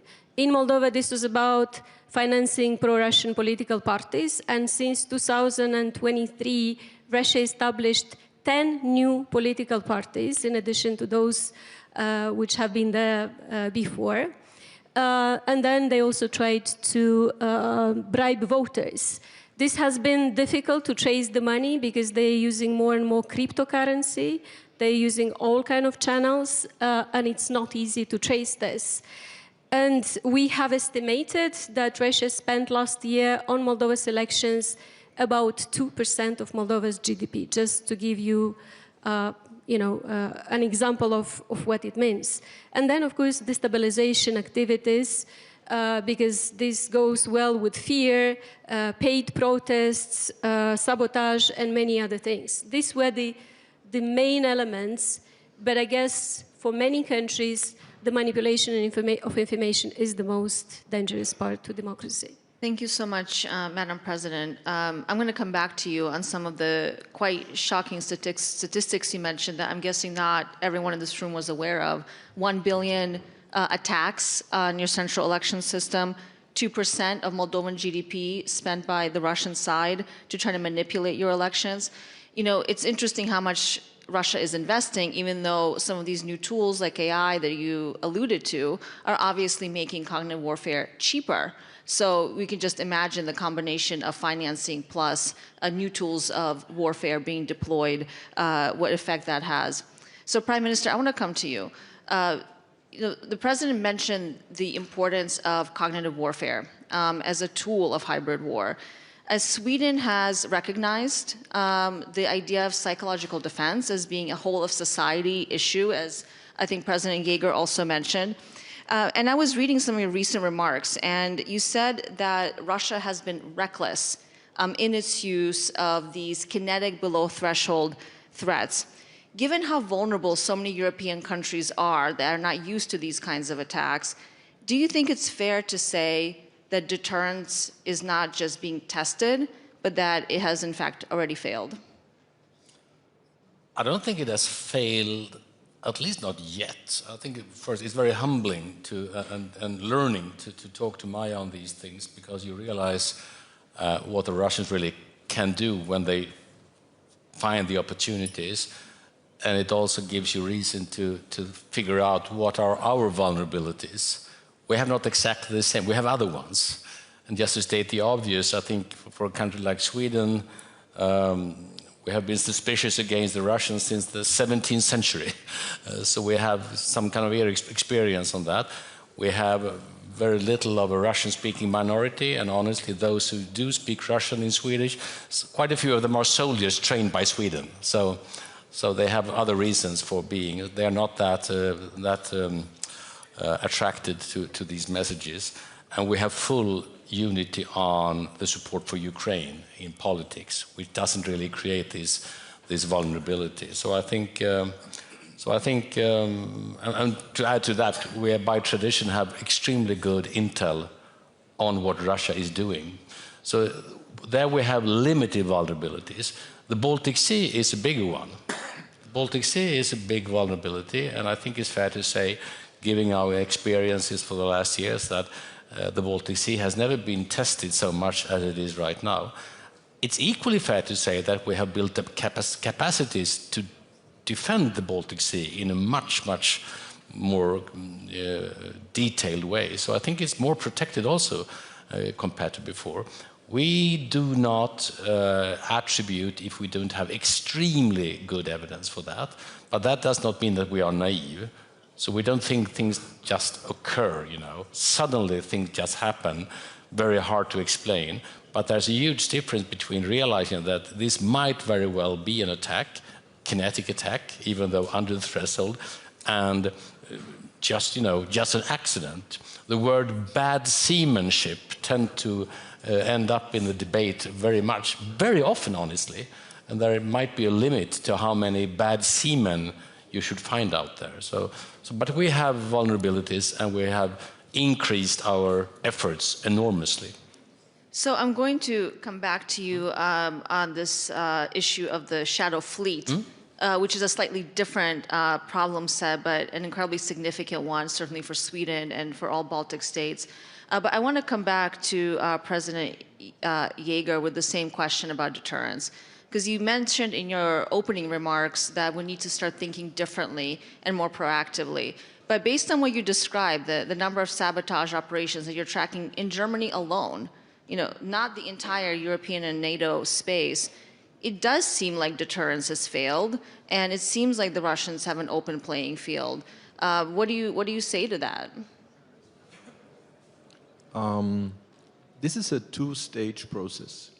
First, you are confronted with specific, smaller, sometimes bigger events, and you connect the dots, and you find there is a pattern. So this is the first step. Second step, and this is really difficult, you need to attribute what you see. And this is always a very complicated and a time-consuming process. I just mentioned that we made a public attribution to a Russian cyber group, Storm 1516. We could trace that back to the GRU, but that took quite a while. So that's not easy. And the third step, this is what I mentioned, necessarily must be that we make the other side very clear, if you continue to do such things, this will not be without consequences. And this is the last link. So I'm deeply convinced we should much more often prove that we would be able to do very similar things to make the other side also feel the pain. So keeping with that issue and comment you just made about consequences, Admiral, I want to come to you. You obviously chair one of NATO's most important decision-making bodies, and I wanted to ask about something you recently also said in an interview where you said that NATO is considering getting more aggressive in pushing back against these types of hybrid threats. But is NATO now actually doing, not just considering? And what are the consequences that you think would be credible and legitimate consequences to impose on the Russian side? Okay. I know it. I know the answer. But, let me go very, very quickly through what happened. That happened back in last year, September. Then the Financial Times, then the interview went up 40 days after. Why? I don't know, but that was something unusual. But again, then a lot of stuff come up on a newspaper. NATO is aggressive and on and on. I got something to read on that day. Just let you know that that was 2nd of December. Up to the 30th of November, my name, NATO and Cavo Dragone, whatever name, on the media was just pretty much zero.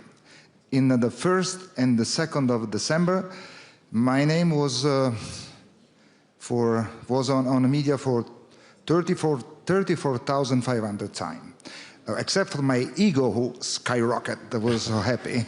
But other than that, we find out in NATO that on that huge number, the 85% of the time, that name was, that article was kept by Russia or Belarusia sites or trolls or bot or hobbit or whatever, call it the way you want it, and was remanaged, highlighted the words preemptive attack and aggressive, just to demonstrate that NATO was aggressive.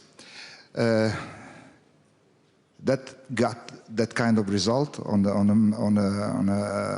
media, and just consider that Russia are spending $2 billion per year just for cognitive warfare, and they succeed.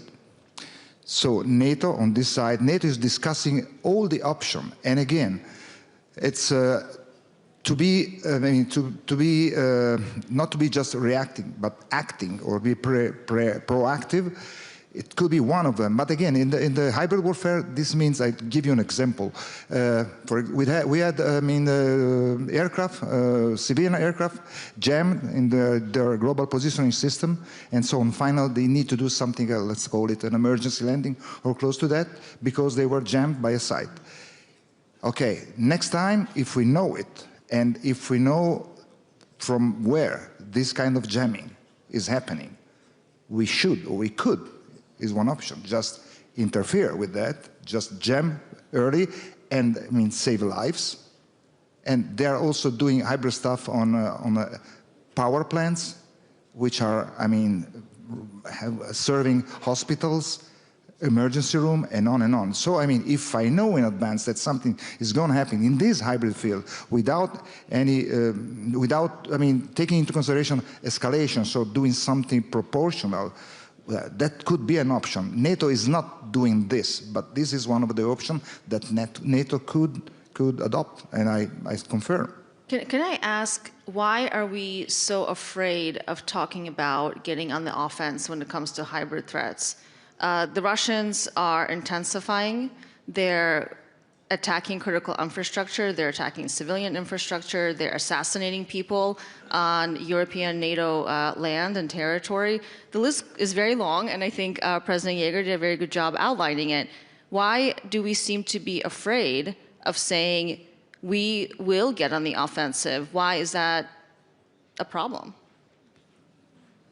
Yeah, well, let's state that we are a political military defensive alliance. Political military is not in alphabetical order, as you can imagine. It's just because the political side will take decision, the military side will give the best advices that we can to the political decision maker. It is something that one of the limits that we pose to ourselves, that I don't agree personally. But in all our confrontation with our counterpart, we have a lot of limits given to us by our morale, by our ethic, that our counterparts doesn't have. Again, we decide this because we are democracies, so we have to cope with that.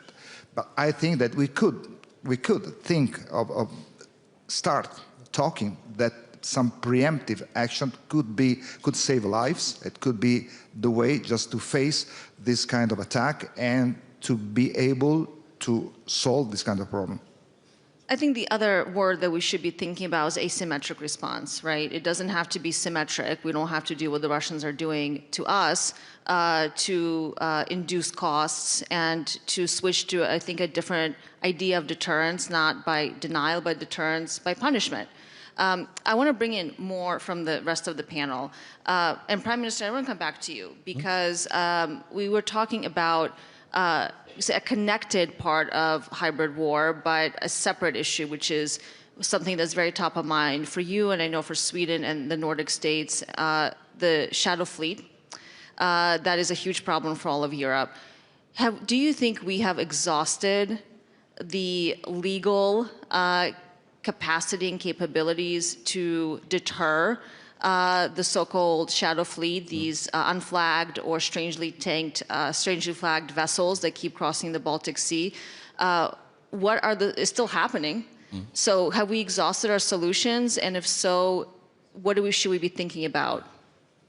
No, first of all, we have not exhausted those possibilities, even though we tend, as democracies, we tend to be pretty cautious. We prefer, the freedom of navigation. We don't breach, conventions because there are risks in that as well. But I think we are pretty successful, and that connects to your other question of being asymmetric. Hurting the Russian economy is another way of doing that, basically. And I think that is perhaps more successful than, we don't have the tradition of running around the world and assassinating people. And I don't think we should take it up either. So we have better methods. I think the Russian economy is extremely vulnerable. We have a lot of data telling us that they are being very much hurt, and the shadow fleet is one way of doing that, the sanctions. But if we really were serious, massive sanctions from the US and Europe all jointly would have massive effect on Russia. So we are slightly slightly hypocrisy in this. You know, we could do far more than when we are doing. And on the other topic, we are defensive, obviously, but it is very possible to be have very offensive defense measures, and we don't always talk about we are able to. I mean, obviously, we have pretty offensive defense methods also in cyber that we are developing, learning from those who actually try to hurt us as well. But there are good reasons why not we don't, you know, explain that in public. Thank you for that, Prime Minister. I want to stick with the idea of methods. You described quite a few asymmetric methods that could lead to a more effective deterrent.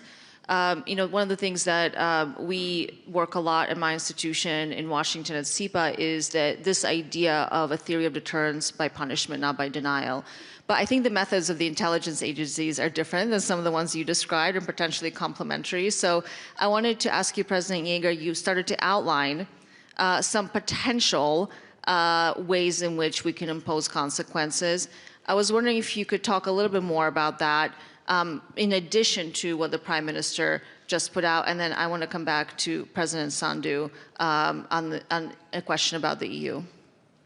Yeah, I fully understand that the Admiral feels and sees some restraint on the NATO side, because the stuff we are discussing here is typically stuff be dealt with by intelligence agencies. And I also agree asymmetric might be a good approach. For example, a foreign country blowing up railway tracks in Poland, our answer must not necessarily be and should not necessarily be blowing up railway tracks in another more eastern country. But we do have opportunities to make them feel the pain. Just take the example of cryptocurrency. For people acquainted with the right methods, it's possible to steal other people's cryptocurrency, and that hurts. And this is just one example. So thank you for that. So President Sandhu, I want to come back to you before we open up for Q&A, which is a big and important part of the MSC tradition, but we haven't talked about the EU. And of course, enlargement is a very important issue for Moldova. It's an important issue for the broader union. How do you see the relationship between Moldova's accession to the EU and perhaps Ukraine's as well, connected to deterring these kinds of hybrid threats and hybrid attacks? Well, Moldova has resisted the attacks during our 2024 elections, 2025. But there is that much that we can do when you are a small country alone. We have learned, we have increased the resilience of our institutions, we have exposed what Russia was doing, which was not difficult because Russia's interference has been brutal. In other countries, it's not that brutal and it's more difficult to expose it. We had the whole of society and whole of government approach, and this is what helped. But we do need to be part of the EU if we want to survive as a democracy, and we want to survive as a democracy. And there is a window of opportunity now, and we need to use it, because otherwise uncertainty leads to vulnerability, and Russia is using very well, exploring very well these vulnerabilities. So we are committed to a merit-based process. We're doing our best, but we also hope that the member states, the EU institutions are going to find the solutions so that the EU integration will happen, the enlargement will happen. Thank you so much. And I want to come to a Munich young leader for our first question, and please catch my eye if you want to come into the conversation. Gideon, where are you in the audience? There you are. Thank you. My name is Gideon Adunya. I'm the political advisor to the German Navy chief. So my question goes to the Admiral. Admiral, sir, what can NATO do, or how should NATO react when we see our interests not targeted in our home countries, but in regions abroad, for example, Russian campaigns in West Africa targeting our interests there. How can we enhance resilience with these countries? I think that considering that our area of responsibility is kind of, I mean, well defined in geographically speaking, but all this kind of area are of course under tight attention for us, and we are having an aggressive partnership program to try to be close to whoever nation are asking us to be helped. So that's basically what we usually do on a request basis. I want to be clear that we are not proposing ourselves out of the blue, but if this nation think that our 77 years experience, the way that we have practiced, I mean, procedure, doctrine, probably we made mistake and we've refined all of them. So, I mean, the 77 years of experience, we are just giving them all they need in this and just following them side by side. That's either we call it institution building, and we are close to them, and also, I mean, hybrid warfare is part of the issue that probably they need more.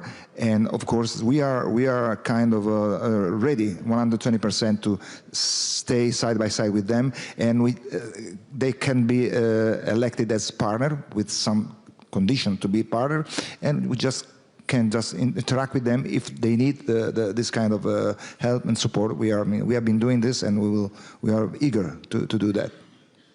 Thank you so much, Admiral. I'm going to take the next two questions together, so we have time for our panel to respond. The gentleman here and then the lady here, together, please. So thank you very much. I'm Saif. I am chairman of the Security Sector Reform Support Committee in Iraq National Security Council. So my question will be to President Yeager. Good to see you. As you served in Iraq, I would like to ask you this question. In an environment where hybrid threats increasingly exploit institutional fragility, how can partners balance deterrence with capacity building in states like Iraq without reinforcing dependency or undermining sovereign security sector reform? Thank you. Would you mind holding for 1 second? I want to bring one more into the conversation, please. I also started to, listening to the answer. My name is Hanna Libakova. I'm a journalist from Belarus, in exile, obviously, and yet another Munich young leader this year. My question is to Madam President and Prime Minister. There is a major enabler of Russia's aggression, military, and obviously hybrid threats. This is the Lukashenko regime, the Belarusian regime. And my question is specifically about that. So what should the response be towards the Lukashenko regime from the EU and potentially from NATO, of course, if you are willing to talk about that? Admiral, I'm asking because Lukashenko is the weakest link in the invasion, and essentially the weaker Lukashenko is, that would also make Putin weaker. Thank you. And of course, Belarus is a staging ground for Russian kinetic and non-kinetic attacks against NATO and the EU. So I think the first question was to you, President, so please. Yeah, thank you for your question. Very important question. Of course, that is possible. We can and we do support countries like Iraq and others, as you described it. We share knowledge, we cooperate, and we help where that is the wish of our partner to be educate. But the precondition for all these measures is we do it by invitation. So if a specific country asks us to help, we examine, we think about it, and if that makes sense for both of us, we are happy to do it. Thank you, President. And then the question on Belarus, I think that was for everyone on the panel. Perhaps we can go in reverse order, and I welcome distinguished panel to make any final comments as we're very tight on time. So, Admiral, I'm going to start with you, Prime Minister, and Madam President. Well, NATO is studying, is having, producing plans and contingencies and on and on. Belarus, of course, let's consider, NATO stated that Russia is the threat and global terrorism are the threat. That was back in 2022. Belarus, we can consider that a proxy, consider that, a very close ally to Russia. So I assume that we are just involving this area in our preemptive planning, in our regional plannings, in our family of plan, and of course we are handling that precisely like this, a threat. It is a threat. Thank you, Admiral. Prime Minister. Yeah, well, I'm not an expert on Belarus, but I know we have measures against them as well, but I do think we count them as proxies. But if I were to just, a segue would be, another enabler is China, obviously. And we should put much more energy on trying to limit the Chinese abilities to be so enabling of Russia's war, which in itself names another country, namely Iran.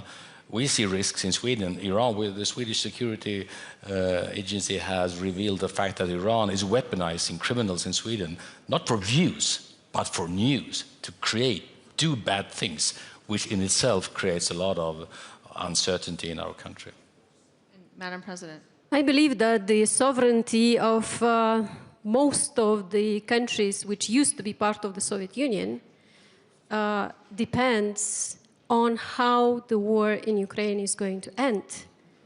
And it should be in the interest of all these countries for Ukraine to win this war, because if not, then the sovereignty of these countries is going to be in danger. Unfortunately, some of these countries are actually helping Russia avoid sanctions. And I do believe that sanctions should be enforced, and those countries which are helping Russia to avoid sanctions should also pay the price. So this has been an absolutely fascinating discussion. I have top 3 takeaways from it very briefly.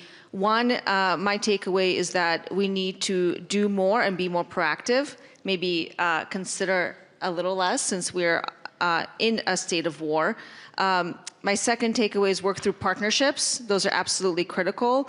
And then lastly, think asymmetrically when it comes to deterring and defending against hybrid war, and maybe consider getting on the offense. So thank you so much to my distinguished panel. Please join me in thanking our panel for this conversation.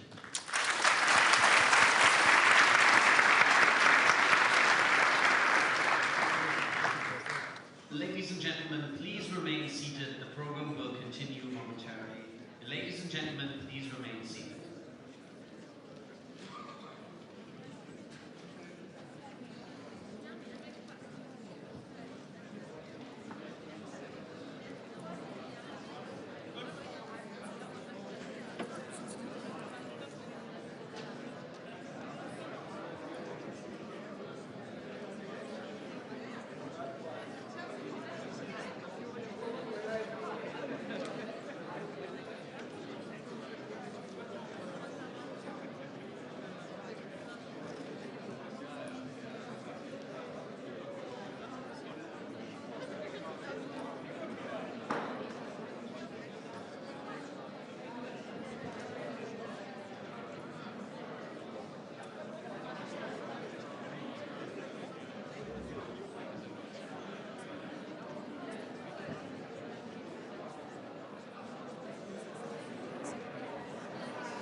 Ladies and and gentlemen, please take your seats in the main conference hall. The program will continue momentarily.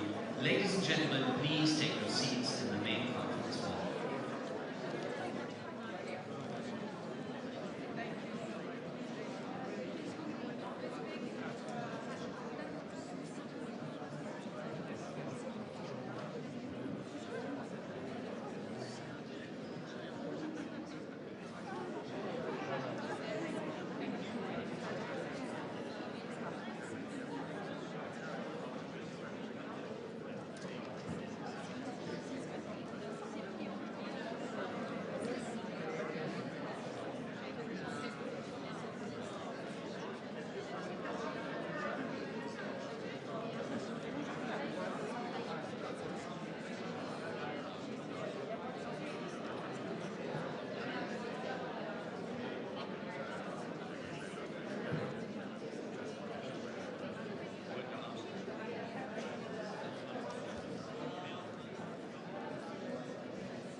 the Center for Security and Emerging Technology, Helen Toad.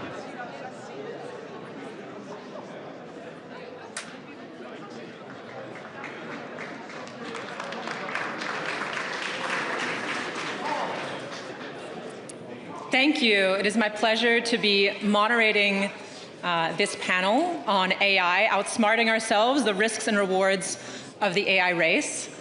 And before I bring our group of panelists on stage, we will hear some short opening remarks from Professor Yoshua Bengio. Professor Bengio is an extremely distinguished AI researcher, known as one of the godfathers of deep learning. He's a Turing Award winner. He's the head of the Montreal Institute for Learning Algorithms, and he is now also the scientific director of Law Zero, a new organization he has recently founded. So, yeah, Professor Bengio, welcome.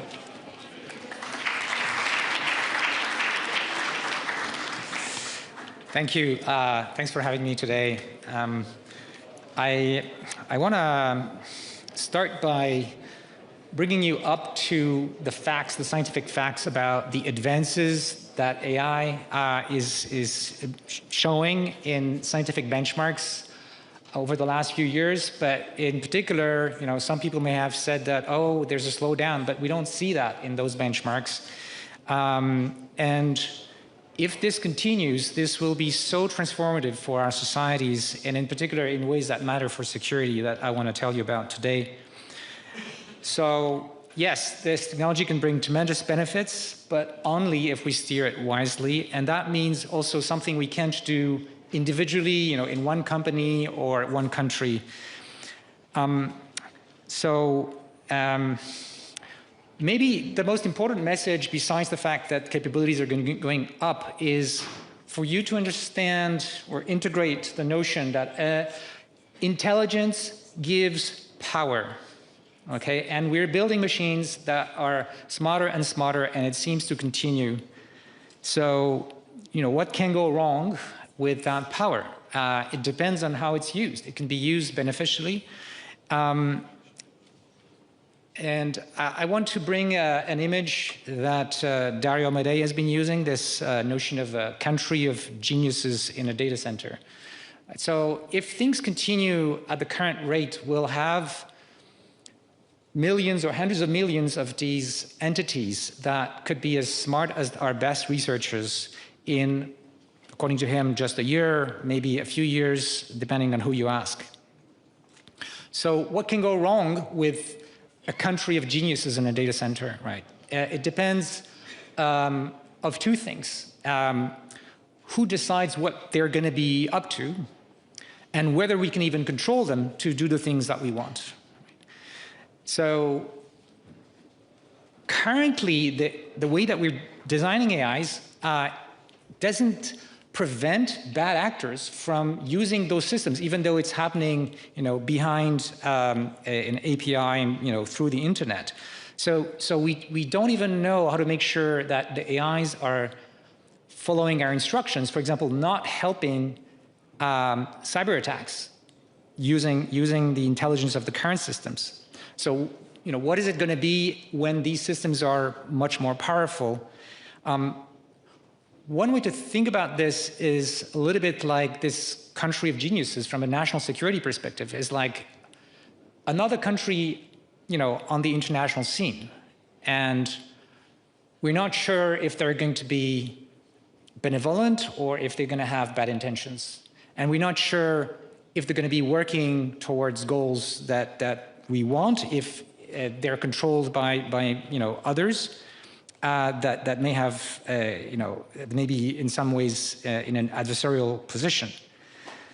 So this question of how do we design AI that will follow our instructions, it's still something we don't know how to do. It's like we're training these entities like we're training a young animal, but the animal is getting smarter and bigger, and we still haven't figured it out. So if humanity was of one mind, it would be easy to fix this problem. But there's competition. There's competition between companies, and there's competition between countries. In addition, the harms that could happen if this power is used in nefarious ways isn't something that's limited to one country, right? An AI could be designed in one country and then it could be used by people in a second country in a way that harms people in a third country. So we're going to need international coordination to deal with this. And it's difficult to do this coordination when we are all competing with each other, because in the short term, it looks like we have to cut corners on safety, on making sure that those AIs will respect our instructions. Because currently, all of the pressure on the companies, for example, is how do we make these AIs smarter, but not necessarily better behaving in a moral sense or just of following our instructions. So it's a kind of prisoner's dilemma where if we don't step out of the game and if we don't coordinate, there's a possibility that we all lose. We all lose because the technology we develop can be used by, say, rogue actors in a way that's going to harm us and a lot of people. Or we could all lose if we create even rogue AIs that we don't know how to control and are smarter than us. So it's not just a race towards progress. It's a race towards potentially shared instability. And there's no winning when speed outpaces safety, only a collective increase in risk. Without appropriate guardrails, it's important to understand that this technology could destabilize the geopolitical stability that we've known for many decades. There could be a concentration of power in the hands of a few companies or a few countries that completely changes the face of the stability that exists right now, whether it's economic or military. So there's a lot of uncertainty about everything that I'm saying. Nobody has a crystal ball, but if we look at the trends, this is where it looks like we're going. And there could be very positive outcomes or very negative outcomes. It's going to depend on our choices. It's going to depend on our ability to step back from that race. So to conclude, just want to mention that we will be presenting in India the International AI Safety Report, which is an international panel with 30 countries and where we have tried to bring together all the scientific evidence to inform policymakers about these issues. And I'll be pleased to offer my scientific perspective in this panel. Thank you.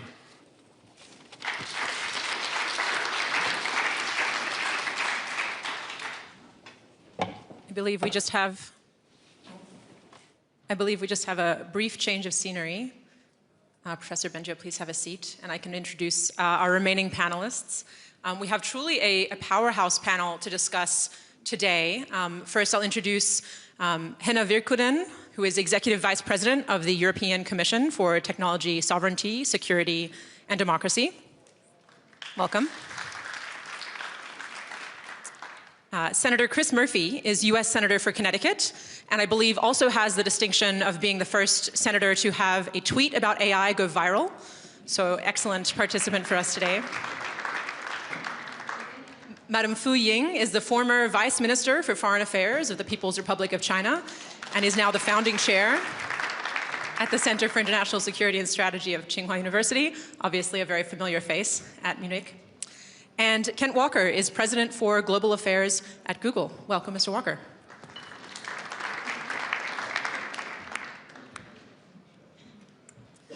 Wonderful. So our time is short, and our topic is very large. So I thought I would start by laying some groundwork that I believe we can all agree on. Just by show of nodding heads so we can get it covered. Do we all agree that AI is an absolutely transformative technology and deserves the attention of this conference? I think yes. Yes. Do we all agree that AI has the potential to create enormous benefits for society if we handle it well? I believe yes. Yes. And do we all believe that it poses significant risks that we will need to manage carefully? I believe also yes. Wonderful. So as a brief level setting, I would love to see, just by show of hands in the room, who here uses AI regularly? Language models, chatbots, similar. Fantastic. Okay, so a familiar room. That's great to know. To get started, I thought I would ask our the three panelists directly next to me, our government and former government panelists. We're constantly hearing about the need to win the AI race. Would you each talk from your, I think, fairly different vantage points about how you think about what it means to win an AI race, and if you think that's the right way to think about what is going on here? We as Europeans, we see that it's very important that we have also our own capacity when it comes to AI, that we are not dependent totally on third countries or one company, because we see that this is very critical technology and we want to be able also to develop our own models in Europe and train with our content, with our languages, with our data here. But who is winning the AI race?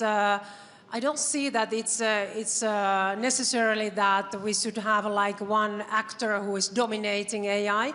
So I think those maybe who are able to really capture the productivity, also security value with the AI, they will be the winners, of course, in this race. All right, so capturing economic and security value. Senator Murphy? Well, to me, it's about finding this balance that we heard about in the opening remarks, capturing the benefits of AI, the transformations that it could make to healthcare research, energy development, basic everyday problem solving, without it causing both economic and spiritual disintegration. In fact, that might be our primary victory in the short run, is to be able to work together or separately on a regulatory regime that doesn't collapse our economy as we lose jobs at a pace that creates political disintegration, and that we don't collapse our cultures spiritually as we transition the human race away from the core basic meanings and purposes, conversation, friendship, creativity, problem solving, to machines too quickly.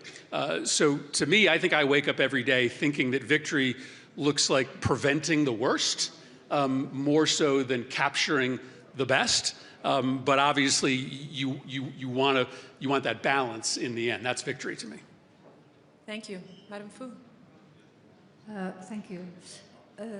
Winning implies a finishing line.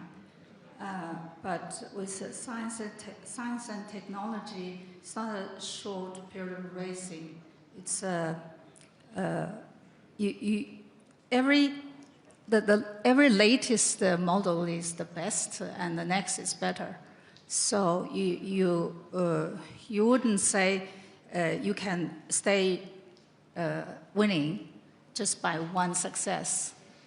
But it's a legitimate question because now, obviously, China and US are leading, but they're not able to collaborate. Science and technology is meant for improving human life, improving society, but the lack of cooperation of the major countries, major companies, is hurting the progress of the advance of science, and especially if the race is going against safety, like Benjo has on many occasions talked about it, that is even more dangerous. I remember it was, I think it was 2019, Dr. Kissinger, he was in China. We were discussing about the safety of AI, and he was very concerned that the China-US could not collaborate. And our agreement was that if China-US could work together, we might find a way to address this existential threat for mankind by the advance of fast advance of AI technology. But if each country tries to fight the other with the AI technology, then AI might win. So there is a higher risk for mankind. Thank you. Mr. Walker, I would love to talk about, as the AI race has taken shape and has accelerated, it's interesting, the panelists I think we heard so far, maybe questioning the goal of winning the race above everything else. But one side effect we've seen so far is it's spilling out of the digital and into the physical with the massive infrastructure build out that we have been seeing over the past year or more.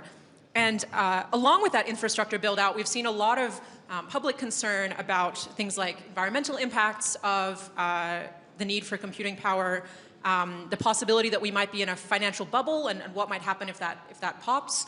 I know Google has thought a lot about these issues. I'd be curious how you think about the way that they fit into the kind of overall risk and reward calculus with AI. Yes, thank you. We've always talked about developing AI boldly and responsibly, and we take that very seriously. Releasing our models only after they've been reviewed carefully, fine-tuned, gone through extensive red teaming. That commitment extends to the construction of data centers, where we are trying very hard to use sustainable resources to do it, to reduce the amount of energy, reduce the amount of water that's consumed for every query that's made.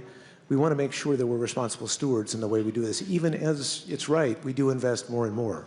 We are at the same time also seeing real-world benefits from these technologies, and it's important to note that. The panel's acknowledged it, but they range from Waymo cars, which will, I think, save hundreds of thousands of lives every year. Weather forecasting, flood forecasting, which is now covering billions of people around the planet, giving them advance notice of severe weather events. And also playing defense when it comes to cybersecurity. Some of these tools are in the hands of terrorist groups or adversaries. We need to be able to anticipate and get ahead of challenges we'll be facing in cybersecurity with tools like Code Mender, which can self-heal networks. So it is going to be a balance, and we want to make sure we're proceeding deliberately, intelligently, and in a holistic, collective way. Some of that is thoughtful regulation. We've long said that AI is too important not to regulate, and too important not to regulate well. And also there's a responsibility for the private sector here, working across standards organizations, ISO, the Frontier Model Forum, and others, to come up with a definition of what does good look like, what should you aspire to, and what should you avoid. Wonderful. I'd love to turn now, there's been a couple mentions of international coordination or cooperation on AI already. I would love to turn to try and get as concrete as we can about what that could look like. Maybe Professor Bengio, starting with your thoughts. I mean, from what I've seen over the past year or two, maybe a couple of years ago, the closest thing to international coordination and cooperation was a budding effort to put out safety frameworks, frontier frameworks for the new risks that are emerging as the technology advances. So risks like as they become more capable at cyber offense, as they potentially, the AI systems become more able to help people develop chemical weapons, biological weapons, as the AI systems become more autonomous, perhaps able to contribute to AI R&D themselves. We saw a real wave of these safety frameworks being put out by companies. US companies put out frameworks. Some Chinese companies committed to putting out frameworks. I'm not sure if that's eventuated. There was some real energy behind that kind of industry-led international coordination, also around the Bletchley Summit and Seoul Summit. From where I sit, it feels like some of that energy has ebbed over the past 6 or 12 months. I'd be curious if you agree, and if so, whether you think trying to revive that process is the best chance for international cooperation, coordination, or where else sort of concretely you would push that. So, yeah, I mean, there's a balance of things that have happened. For example, there were only 6 companies that had a security framework a year ago. Now there's 12. There was no effective legislation. Now we have the code of practice in the EU. We have legislation in California and New York, and other states are coming up in various aspects of AI. So I think that there has been progress, but of course, as you said, there's been also lobbies that are trying to prevent any state government intervention. Going back to the international coordination problem and some of the things that Madame Fu said, there are lots of things that can be shared. Like if we make progress on the science of safety, for example, it's in everyone's interest to share that information, right? So that's one example. Another thing that's good to start working on right now, even though we don't see a vision for the short term for international coordination, say involving the US and China, is technology that would make it feasible and easy to verify any kind of future treaty. And it can be useful even for verifying that companies are doing what they said that they would, right? So there are a number of groups trying to make sure that, you know, a treaty isn't just going to be something you have to trust the other party to do, but that can be verified. So in other words, technologically, something that would be different in the chips and the hardware that makes it possible to check, you know, things like how big of a model you're training and other quantities that matter. So yeah, I think ultimately the other thing I want to say about international coordination is the forces of competition are not helping, but if the awareness of the potentially catastrophic risks, whether by misuse or loss of control, grows sufficiently, then all parties understand that we could all lose if we don't coordinate. Like, it's not in the interests of any of the party that these catastrophes would happen. And then it's just like we've seen for nuclear weapons, except that it took like 15 years after the Second World War for getting these things going, and we may not have 15 years. We have to do it faster. Would other panelists like to add on international coordination? Madame Fu, I know that you've spoken about the importance of international cooperation on AI. How do you see the concrete next steps forward at this moment? There have been a lot of efforts actually at the UN level. For example, China is very supportive of UN playing a role in gathering a consensus on AI safety, broaden awareness.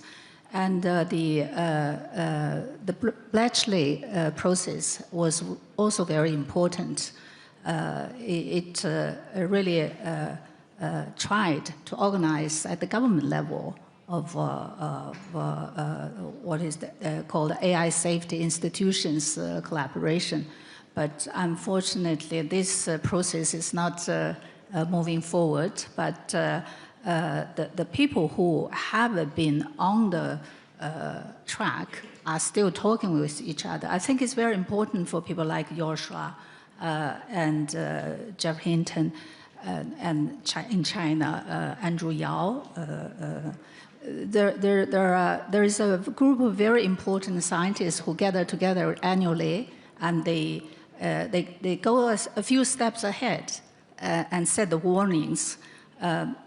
It was 2024 when Benjo came to Beijing, and that's how I started. He educated me about the AI safety issue, and the meeting launched this red line statement, which really has become a kind of a going ahead of everybody and setting the standard, trying to set the standard. Unfortunately, the development has gone almost crossing the technology is almost crossing the red line, and there's still not yet a globally agreed regulative framework. That's very unfortunate, and that's why I think we should be aware that the geopolitics interference in the science progress is very dangerous. Just to reinforce this question of crossing red lines, we've seen in the last few months, as I mentioned, cyber attacks that were in great part just run by AIs themselves. But we've seen also in many evaluations that the AIs, the most advanced ones, they now know when they are being tested and they are behaving so as to pass the tests. So it could be testing their capability to see if they have dangerous capabilities, if it gets used in the wrong hands. Or it could be that they have good intentions, or they won't cross our moral red lines. But now we are in a situation, the companies are admitting, where we're not really sure when we get those risk evaluations what we're getting. And this is just, I think, a wake-up call to see that something we mentioned in the international report, that currently the science of mitigating the risks is progressing, but not nearly as fast as the capabilities of these AI systems. I would just add, there obviously is an effective moratorium on the United States right now when it comes to interest in either domestic regulation or in international regulation. And a mandate for an American leader to prioritize working internationally to regulate AI doesn't come from nowhere. The industry right now is spending millions of dollars trying to suppress conversation in the United States at the state level and at the federal level around a regulatory framework. And so it becomes very difficult for there to be any president who's going to prioritize bringing this conversation to China or to our allies if there are hundreds of millions of dollars being spent on our politics in the United States by the AI companies and by the technology companies trying to destroy any enthusiasm or conversation about regulation. That's the political reality.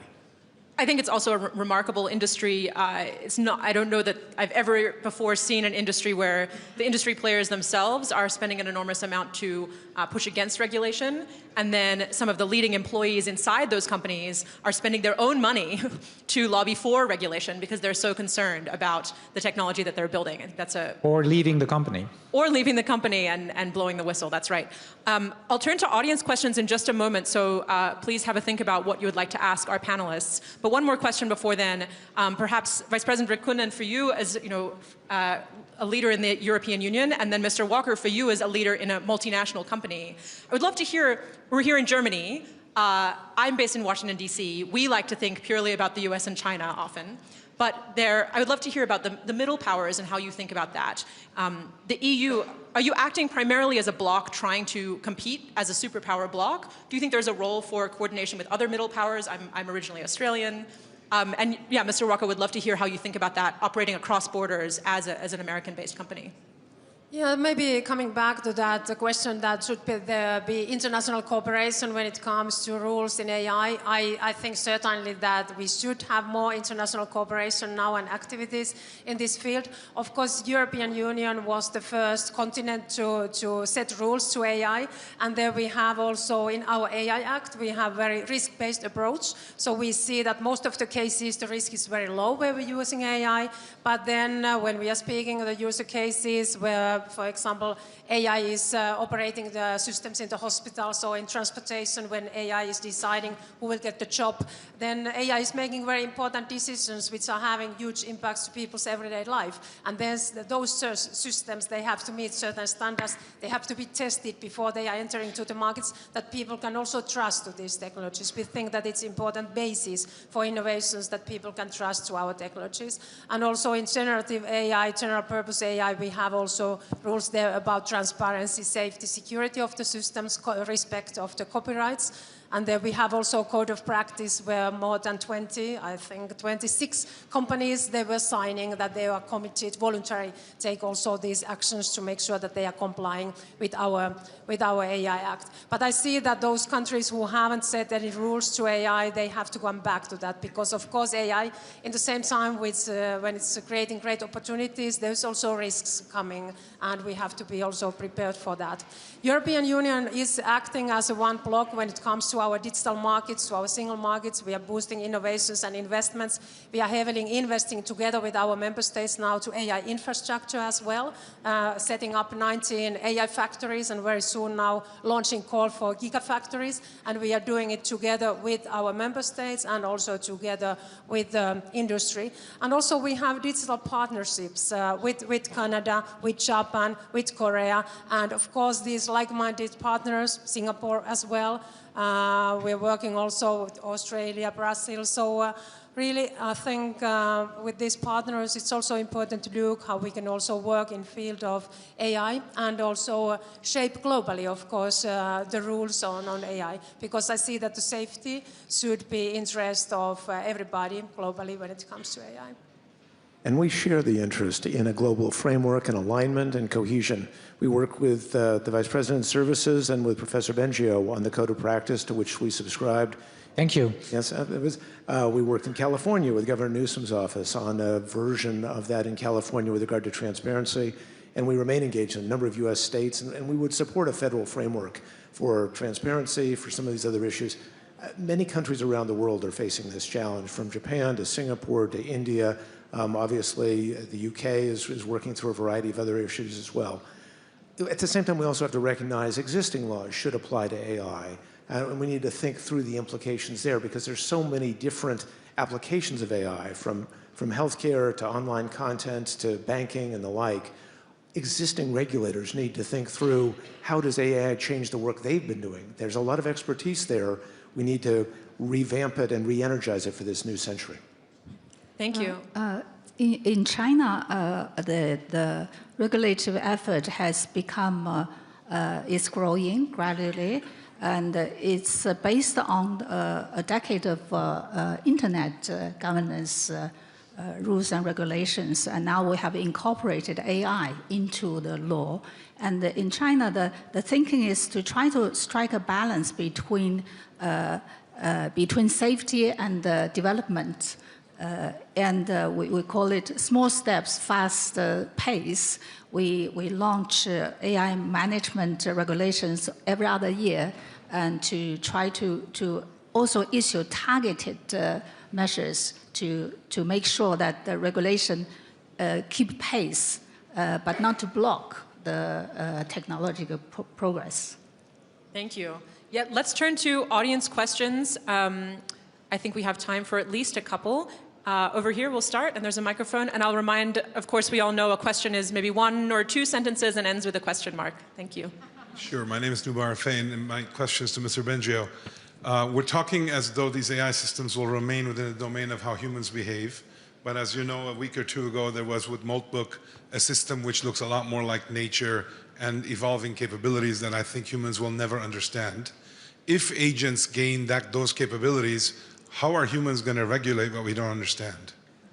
Well, that is exactly why we need a lot more scientific understanding of what is going on, and a requirement in the future for companies to also know what they're doing, because right now, really, there's so much in terms of unknown unknowns, especially when you have millions or thousands, hundreds of thousands, I think, in the case of Moltbook, of AIs interacting with each other.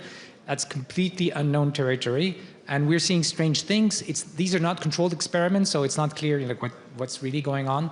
But there should be more serious studies to understand these dynamics. We also have been seeing, by the way, over the last year, especially since the summer, dynamics of the interaction between people and AIs, where people become emotionally attached to an AI and can become, completely delusional in this loop.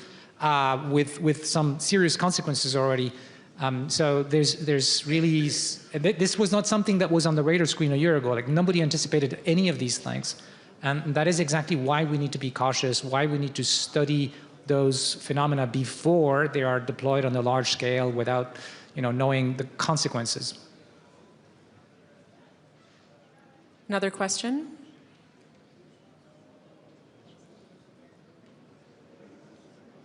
I will happily keep asking questions. Wonderful. There's a question. Over here. Thank you. I was at Google a couple of days ago, and you were very proudly announcing how much more of your code is being written by AI. Do you think that this is safe at this point in time, given that all studies show that the code produced by AI is of a lot inferior quality compared to human written code? We do have human review of the code that's being developed, but I would say the quality of AI code is improving. A lot of it is being done at a basic level. The humans are still doing the architecture, essentially, and the administrative tasks are being done by models.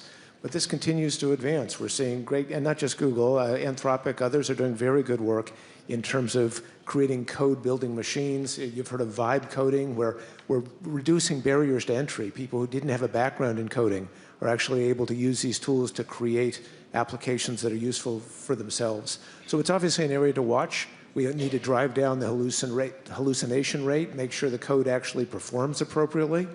But at the same time, again, there are adversarial attacks against code. Much code already that's written by people has bugs in it.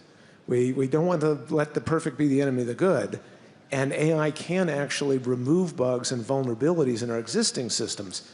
Again, Anthropic just published an example where they were able to identify hundreds of vulnerabilities in open source code that they're now working to remediate. And so AI can actually help us and get to a better than human standard in some cases. I suspect Professor Bengio wants to weigh in. Yeah, no, I agree with the things you're saying, but I want to also emphasize that the public declarations from many in those companies suggest that they have a plan to advance, in particular, the ability of AI to do coding and research in AI. And the idea, in case you're not familiar with it, is that once we have AI systems that can code and do research in AI, as well as the best humans, that these AIs start really be driving the next generation of AI and accelerate that progress. Because once you train an AI, it's like you have a million of these in your data center running together. So there could really be a possibility for this kind of advances to really change the game and also change the balance of power, by the way, that this conference is about. And we should really keep an eye on this.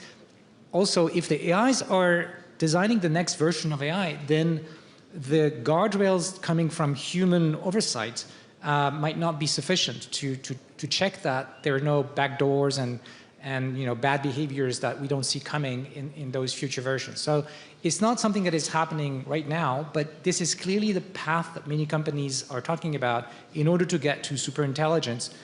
And we should be very, very careful about how this is going to happen, if it does. Let's go just in the front here. Mm-hmm. And thank you so much for the moderator and the panelists for the great discussion. I'm Mohammed, I'm from Sudan. As AI increasingly shape global power structures, how can nations in the global south ensure they are not merely participants in a system designed elsewhere, but active architects of AI future that reflect their own economic priorities, cultural value, and democratic aspirations? Thank you. Which of our panelists? Vice President? Yes, I see also that AI is something so important that everybody should have really access to that, and we should really support all the countries also to build up their capacities in this field. And like you said, also to really train and develop the models based to different culture and languages. And we see that this is a very important part, of course, of the technological future of the countries. So I think it's also important to support that kind of activities all over the world, that everybody is having access to these important tools. And I would just say this is reflected in a conversation that happens in the United States. What freaks people out in the United States is the idea that there are going to be only a handful of companies that are going to control these enormous data sets and these enormously powerful capabilities, and that one person could wake up one day and decide to make a tweak to the code, the algorithm, the way in which the LLM works, and your existence has fundamentally changed. And so it is in, I think, the interest of the global south, the interest of the world writ large, but also in the interest of the constituents that I represent, to try to build out AI in a more decentralized way than it exists today. Now, we're very fearful of that in the United States because we see a much more centralized process in China. And we are told repeatedly that if you don't invest power in just a handful of companies, you'll lose this race. So add to the list of things that we should be talking about at a global level, how you build out a future platform in AI that allows for more decentralization. That's something that we can be talking about at that table as well. I just want to repeat some of the words that my Prime Minister, Canadian Prime Minister Carney said at Davos recently. If you're not at a table, you are on the menu. So what this means is the countries that don't manage to be in an alliance to make sure they will have a say in how AI will be developed and deployed and how that power will be decentralized, right, could end up victims in one way or another, or at least decisions will be taken without their voice. And it's not clear right now how developing countries can have any chance at having a voice, but this should be the priority because there are lots of countries that are not the US and China, and when they get together, I think they are a force to be reckoned with. These are clearly important considerations. My colleague James Manika co-chaired a UN report on the global perspectives on AI, trying to bring in perspectives from around the world. And we have commissioned research polling in different countries. And it's notable that the most optimistic region of the world about AI is actually the global south. because they see the potential for clean water, for better health care, for improvements in transportation and energy, et cetera. So the promise here is great, but the need for wide input into the conversations and the values that are behind the development is also clearly important. Thank you. I think we have time for one more question, if we have another. We'll go here in the front. Hello, I'm Khadija Bukhari. I'm a Munich Young Leader this year, and I'm from Pakistan. You talked about the fear of select companies, multinational, controlling AI and therefore controlling the information. My question is, isn't that the same risk that comes with if the government is controlling? Because there's also only select type of regulation that can happen. It requires resources, etc. So are we just changing faces from multinational companies to select governments that will still then be controlling the same narrative? Well, certainly any time that you're talking about a robust system of government regulation, there's a risk of winners and losers being chosen by the government. But there is plenty of history in the way that the United States regulates emerging industries to show that we actually can prioritize protecting consumers, protecting human beings, rather than allocating who wins in a market or who loses in a market. You know, if you just started with some very easy steps like requiring watermarks for AI-generated content, keeping kids away from these chatbots, that doesn't give advantage to one company or another. It just protects human beings from the immediate abuses. So your question is the right one, but there is a way to do it that doesn't put a finger unduly on the scale. And I would just add one quick thing. If we don't want to see concentration of power of the kind you're concerned about, you know, it can't be that we allow a single company to dominate or a couple, and similarly, we can't allow a single country or a couple to dominate.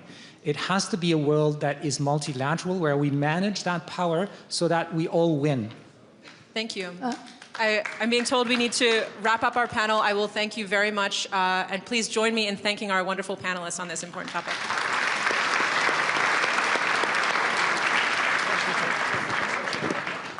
Ladies and gentlemen, please remain seated. The program will continue in just a second. Ladies and gentlemen, please remain seated.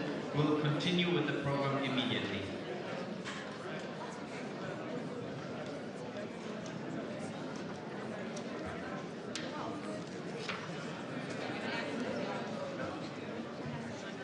Ladies and gentlemen, we'll continue with the program in the main conference hall in another minute. Ladies and gentlemen, please take your seats in the main conference hall.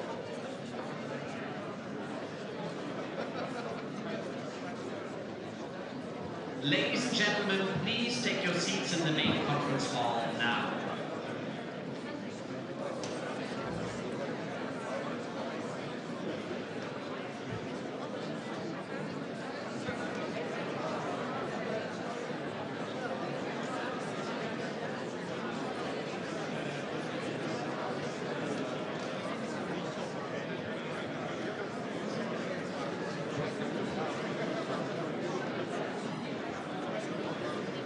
Ladies and gentlemen, please take your seats in the main conference hall. Ladies and gentlemen, please take your seats now.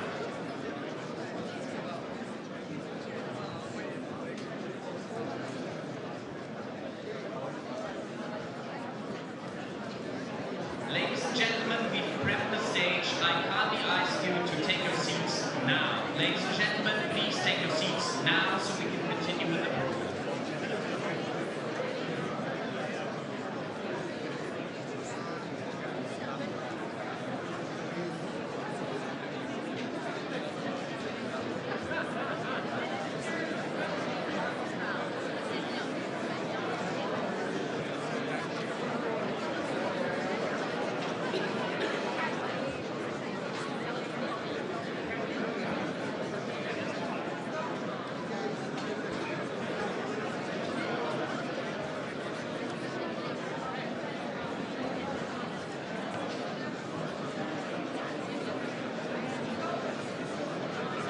Ladies and gentlemen in the main conference hall, I can see all of you standing. We kindly ask you to take your seats now to continue with the program. Ladies and gentlemen, please take your seats in the main conference hall now.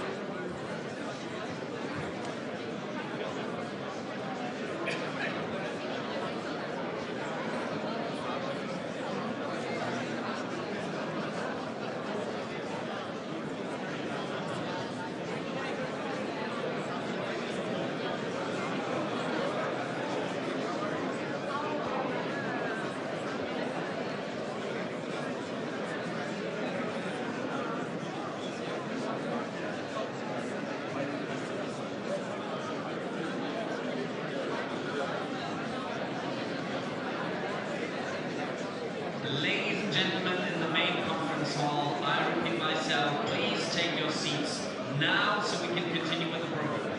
Ladies and gentlemen, please take your seats now.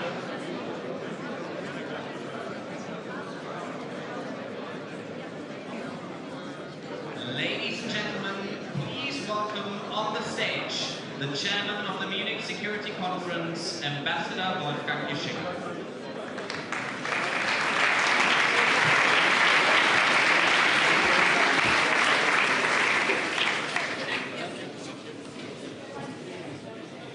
Good evening. I hope everybody is finding their seats. Please bear with me. We'll take another 30 seconds.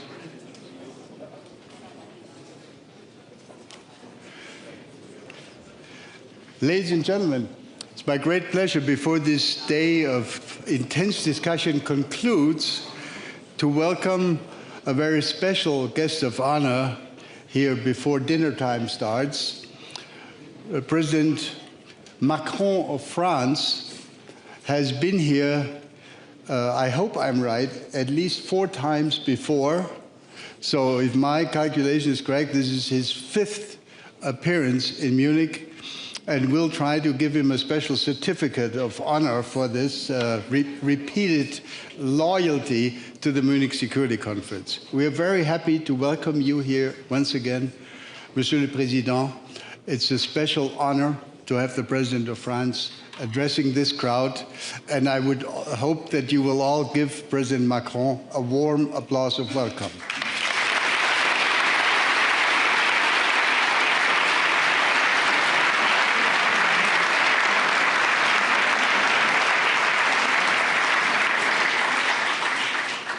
We've had in the earlier stages of today several presentations, including, of course, one by Chancellor Merz of Germany, about how Europeans look at the current state of play.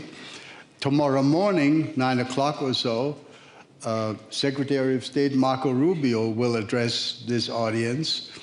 And I hope very much that as we continue to discuss the state of the transatlantic relationship and the propositions about how Europe, how the European Union can assert itself, maybe more than has been the case in the recent past, I hope we don't lose sight of the fact that there is one, can I call it one elephant in the room, that's called Ukraine. We need to make sure that our efforts, that our focus continues to be on how to make sure that this country will not go through a 5th year of being terrorized by continued Russian aggression. And this is why we will tomorrow evening not offer our annual Ewald von Kleist Award to an individual personality who deserves to be honored. Instead, we've decided to honor the brave people of Ukraine.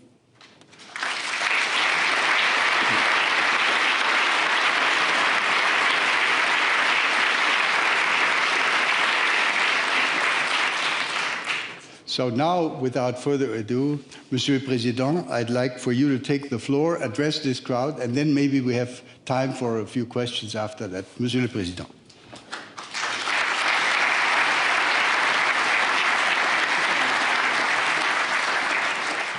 Thank you very much, Head of State and Governments, Madame la Présidente de la Commission, ministers, ambassadors, ladies and gentlemen. Thank you very much, Dr. Ischinger, dear Wolfgang, first for organizing the upload before the speech, which is always the best guarantee. And second, to be, in a certain way, the embodiment of the transatlantic relation, because I was not here last year, but I see you're back, and this is a good news. Nevertheless, and I will try to address your point of self-assertion of the European, and I wanted to come today in front of you with a message of hope and determination. Where some see threats, I see our fortitude. Where some see doubts, I want to see opportunity. Because I believe that Europe is inherently strong and can be made even stronger yet. And this is now. That a stronger Europe will be a better friend for its allies, especially for the United States, and that everybody is asking us to be stronger, except our adversaries, of course, sometimes also, less understandably, ourselves. And this is what we need to remedy as well. And this is why I really believe, and I want to start with this remark, we need a much more positive mindset. And in support of it, I would like to start by offering a brief clarification. There has been a tendency these days in this place and beyond to overlook Europe and sometimes to criticize it outright. Caricatures have been made.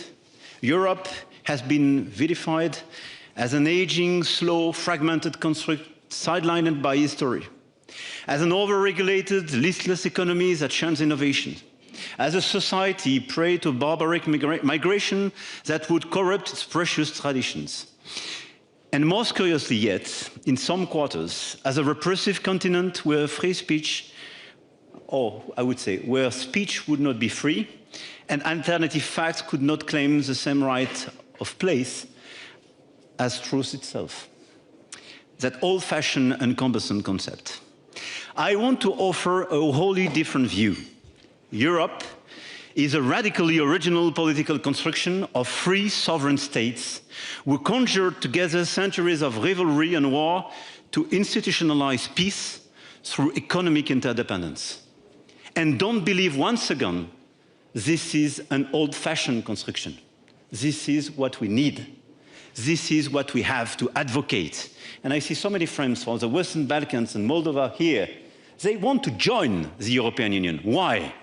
Because they know the value of this approach. And we are too shy not to say we are in a certain way starting not to believe in ourselves, which is a huge mistake.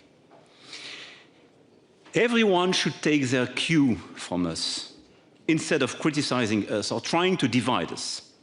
When President Putin came here 20 years ago to make the case for spheres of influence for his country, he was actually arguing for spheres of coercion at the expense of Europe.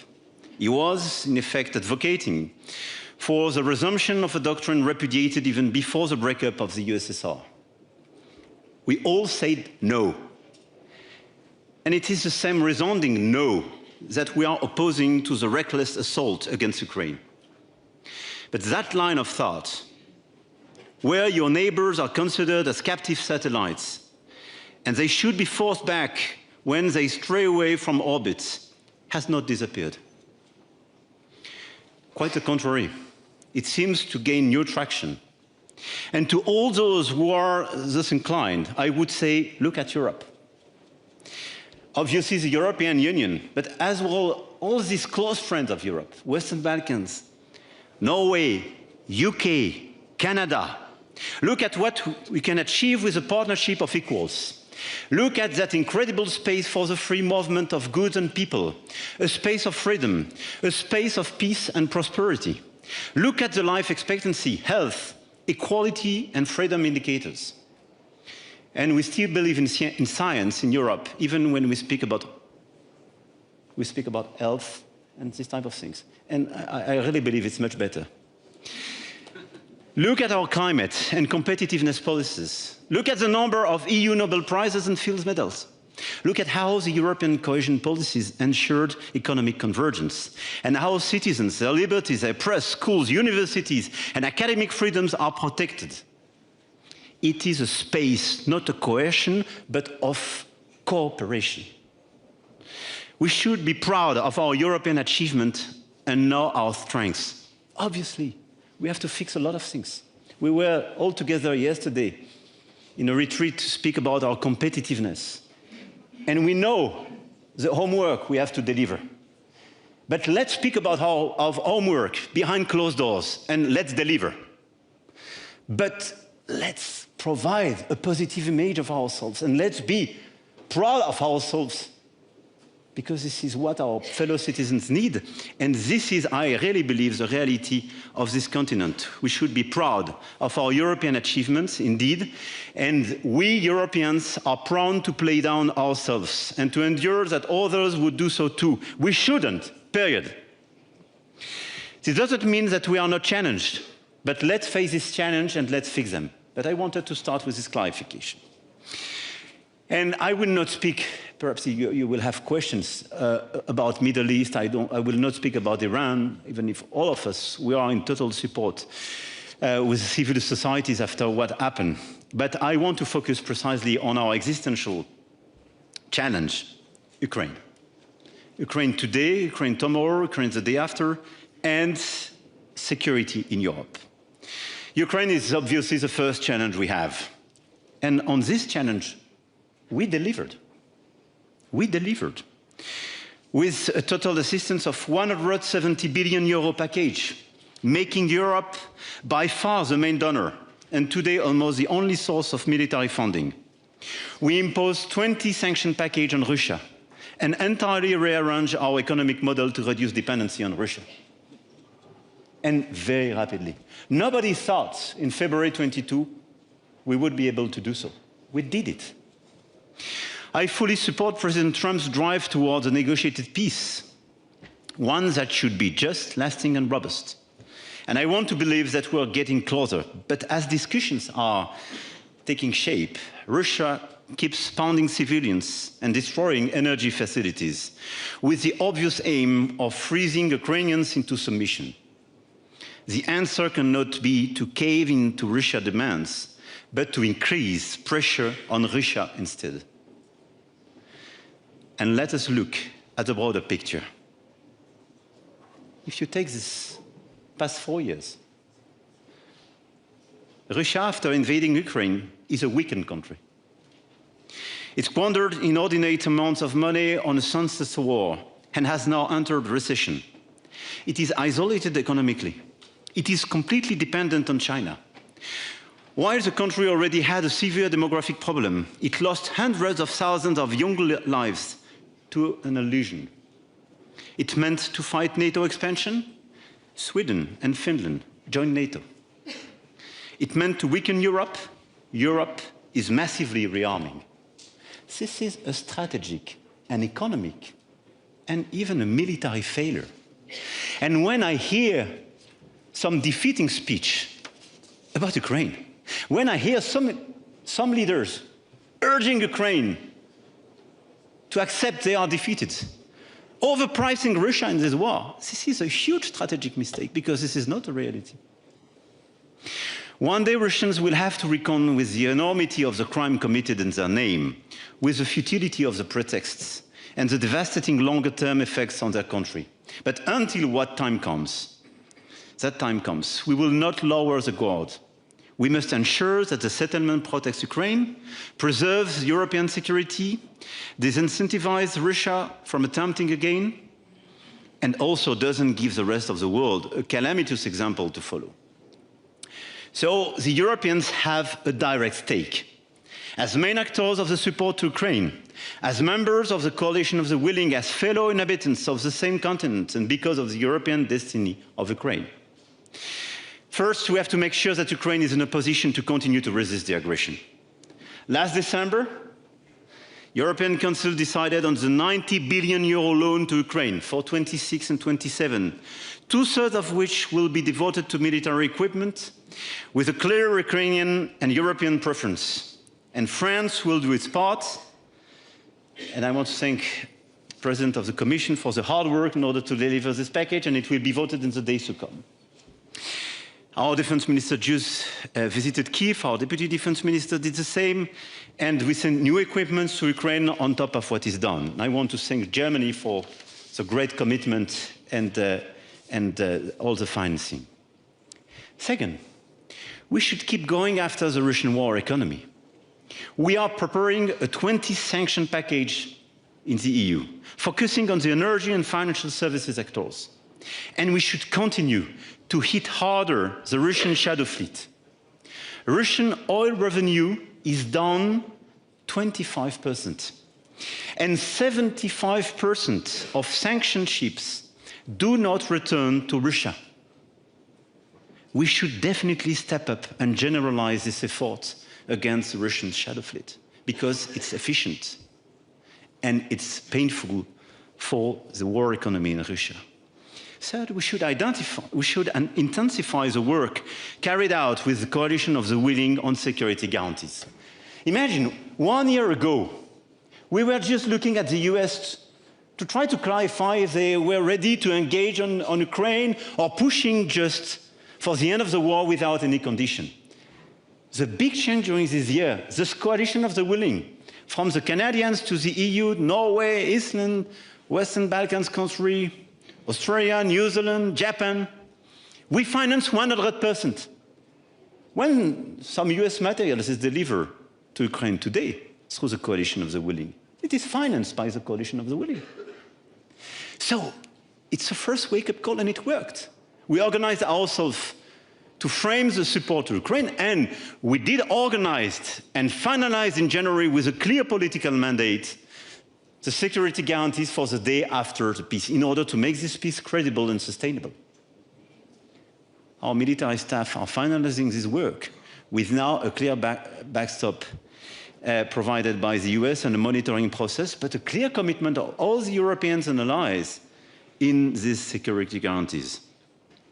Fourth, the Europeans will have to agree to any possible deal, because they will be an essential part of any security guarantees, any prosperity package, any sanctions relief, any decisions on the European future for Ukraine.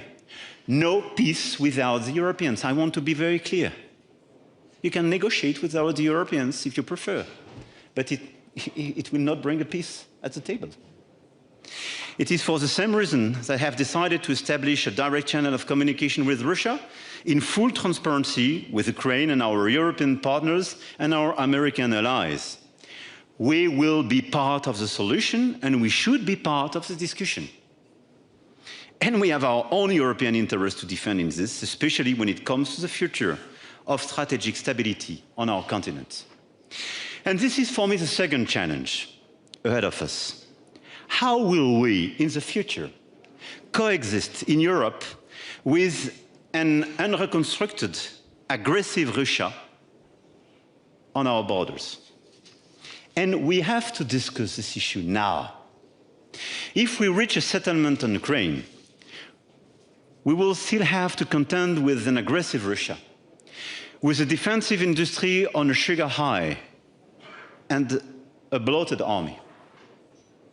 We will have to define rules of coexistence that limit the risk of escalation beyond current work on separation of forces after a future ceasefire. As Europeans, we will start with defining our own security interests. And this is part of such a peace deal. Should we accept the deployment of long-range missiles within distance of our borders? Should we accept Russian interference in our neighborhood? What does arms control look like in the age of drones? Will it be possible to define missile limitation arrangements in Europe, like the INF Treaty, while China has become a factor in arms control? And what about the nuclear domain, where New START, the last treaty still in force between the US and Russia, is now terminated? How will we rebuild our alliances in our immediate neighborhood when Russia is trying to maintain or increase its footprint in the Mediterranean Sea or in Africa, aligning with all the forces of destabilization? I'm clearly incomplete in this list, but all of these questions have to be carefully prepared by the Europeans, because we will have to be at the table of these discussions, and these discussions will occur, and we have to be prepared. And we all forgot that a few years ago, we just lived in an order where all these questions were partially fixed by very old treaties, negotiated without the Europeans, for the Europeans, betrayed without any consentment of the Europeans, and sometimes with the withdrawal of some allies without any coordination with the Europeans. And I still remember the end of the INF Treaty. I discovered it in the newspapers, as all the allies. We have to be the one to negotiate this new architecture of security for Europe the day after, because our geography will not change. We will live with Russia at the same place and the Europeans at the same place. And I don't want this negotiation to be organized by somebody else, as the Europeans. Even in periods of less confrontation, it took sometimes decades to craft any of these treaties that helped mitigate the dangers of the Cold War. But the Europeans must start this work with their own thinking and their own interests. So my proposal today is to launch a series of consultations on this important issue, which we have started to flesh out with our British and German colleagues, but in a broader European consultation with all the colleagues here, with a lot of capacities, a lot of strategic thinking. I see my Swedish colleague and a lot of European colleagues. We will address together these issues. We will coordinate, and we have to face it. This leads me to the third challenge. How do we build leverage to enter into such discussions in a position of strength? Europe is rearming, but we must now go beyond. Europe has to learn to become a geopolitical power.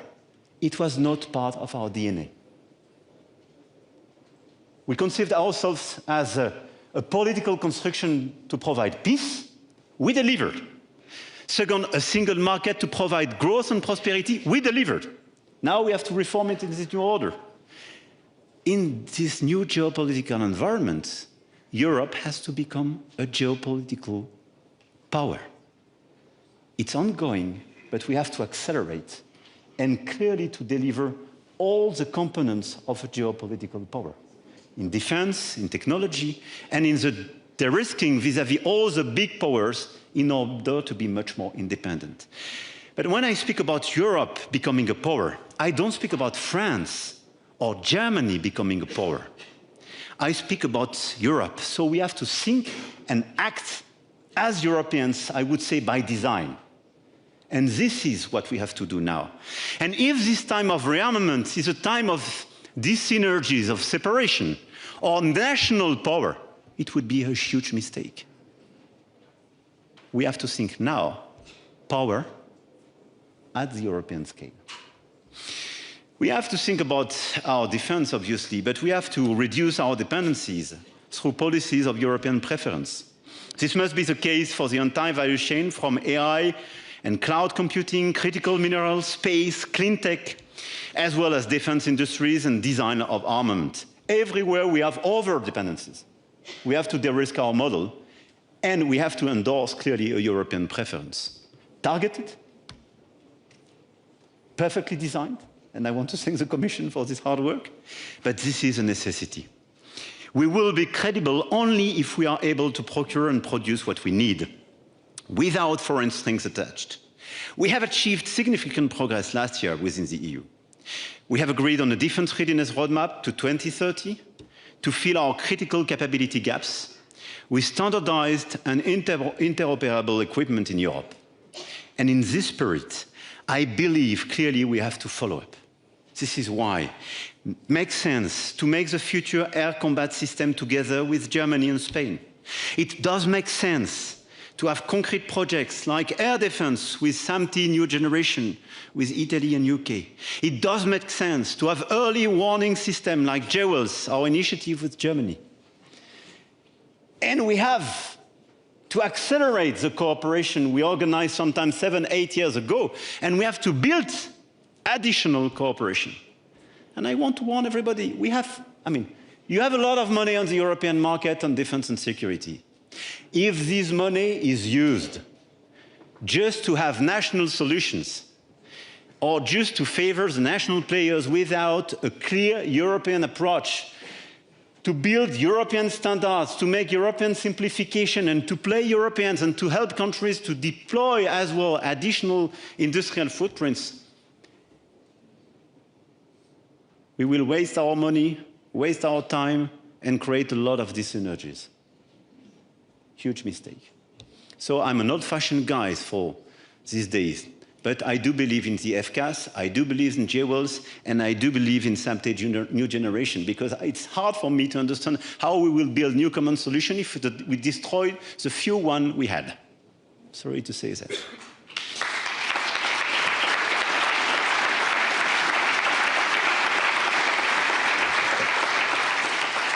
And we have adopted new EU financing instruments, such as EDIP and SAFE. And don't underestimate the strength of this instrument. We decided to raise money on the market for EU to make common protection. I don't want to pronounce any name, or I know the taboo sometimes we have.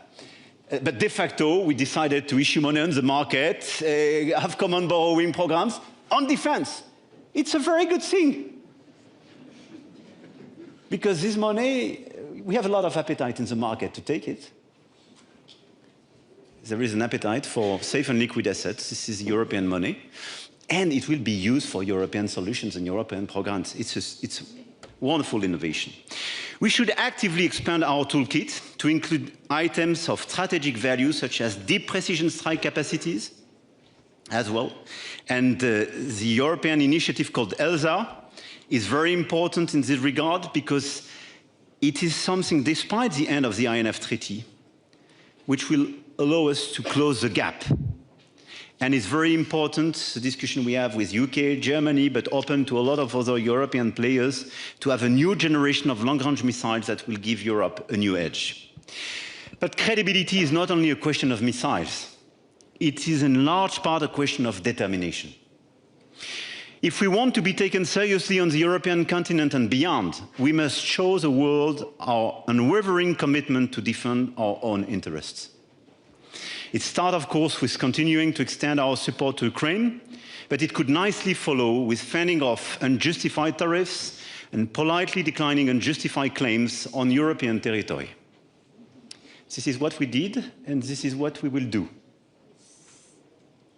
Therefore, before concluding, I would like to mention briefly a last challenge, as many of us Europeans will soon have important elections. Defending our sovereignty also involves protecting the integrity of public debate and democratic process. And this is as well a question of security and safety for our democracies. And they are quite clearly under attack, and I speak under the control of several leaders largely attacked during the electoral process. And information manipulation, foreign interference amplified by online platforms and social media is clearly a critical issue for all of us. How is that the craziest and most harmful narratives can go unchecked in our digital space, where they would fall under the law if published in print? We started to deliver a good agenda in Europe with the DSA. This is a very important regulation, because for the first time we created the framework to regulate this platform. But how do you want to be serious and consistent when we speak about defense and security, and to say free speech means no regulation on our social media? Meaning free speech would mean I will give the mind, the brain, the heart of my teenagers to algorithm of big guys, I'm not totally sure I share the values, or Chinese algorithm, without any control. We are crazy. This is why we launched this initiative to ban under 15 years old access to social media, because it's a matter of health, but as well protection of our education and democracy. But how can we imagine that everything which is forbidden in the public space, racist speech, hatred speech, anti-Semitic speech, and so on, could be allowed in the digital space because it would be free speech? But I mean, we have a good knowledge of free speech. It comes from this very region of the world. We designed it during the European Aufklärung. I mean, there is a clear meaning of that. When you have free speech, you have respect, you have rules, and the limit of my freedom is the beginning of your freedom. And respect is part of free speech. If free speech...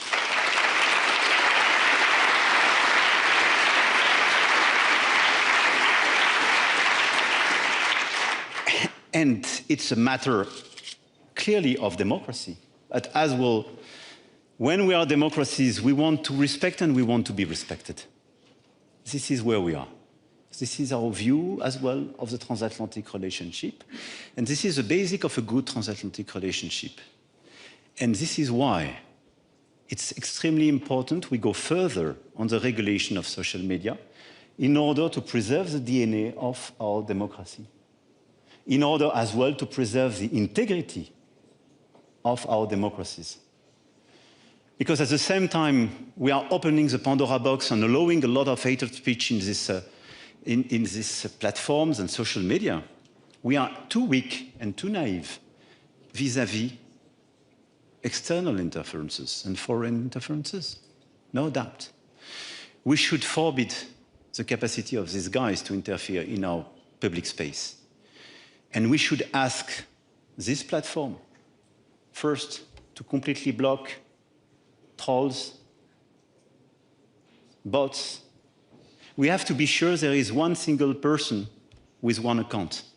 If this is an AI system, if this is bought or organized by big organizations, it should be just forbidden. Second, we need the transparency of the algorithm. We are a democracy. We don't ask for the IP, and we ask for transparency, which is part of our democracy. Third, we need the responsibility of this platform when they don't respect our social order, when they don't respect our rules. And as the DSA allow us to do so, we have to go further in order to sue those who would clearly decide not to respect our rules and our regulation. And we should block all those who allow interferences in our systems. So as you can see, it's quite a menu of things to do, and I will stop here. We should exhibit strength and tenacity on Ukraine. We should articulate among Europeans our real long-term security interests in our region and give ourselves the mettle and the clout to prosecute them. And at the same time, fortify ourselves as confident democracies. These are no mean challenges, and I really believe in the power of our audacity. This is the right time for audacity. This is the right time for a strong Europe. And this is such a Europe. Clear in the support of Ukraine. Doesn't mean to support Ukraine to the very last minute. Clear on the condition of a sustainable peace. Clear on the conditions vis-à-vis Russia and building its own architecture of security. Clear on how to de-risk its model. This Europe will be a good ally and partner for the United States of America, because it will be a partner taking its fair share of the burden. It will be a partner being respected, and we have to be respected. We did a lot, and we will do more, but we will follow this path, believe me. Thank you very much.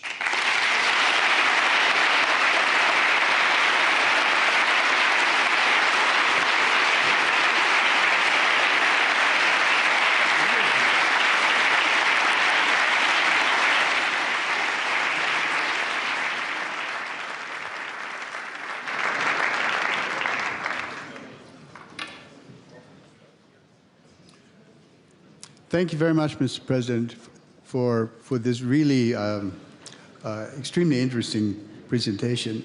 We have time for just a couple of questions, I'm afraid. And I'd like to start the questions by referring to something which Friedrich Merz, when he spoke earlier today, referred to. If I remember correctly, it was in the year 2020, 6 years ago, when you spoke here. You talked about nuclear strategy. You repeated what you had said earlier at a speech in Paris. And it is now 6 years later, if I'm correctly informed, that my government is now reacting by saying, yes, we are starting to talk. Could you talk about this again, please, and tell us, have we lost 6 years? Is our answer 6 years late? And what exactly could we expect if there is now going to be a dialogue, hopefully not just a Franco-German dialogue, but a dialogue between France as a nuclear power with her European partners. Please. Thank you very much. I think it's normal it takes time because it's a very sensitive and complicated issue. But I want here to remind everybody that since the very beginning, the French deterrence, nuclear deterrence, has what I would call a European inspiration. General de Gaulle, since the 1960s, mentioned the fact that part of the vital interest of France was precisely the European footprint. So it's not new. And all my predecessors reiterate this approach. But I think in this very time and for me it's clear since 2019, and the unilateral withdrawal of the INF Treaty by the US, we have to reshuffle and reorganize our architecture of security in Europe. Because the past architecture of security was totally designed and framed during Cold War times. So it's no more adapted. Obviously, today we are 100% focused on the support to Ukraine, which is normal. But this new architecture of security will be part of a long-standing peace package, for sure.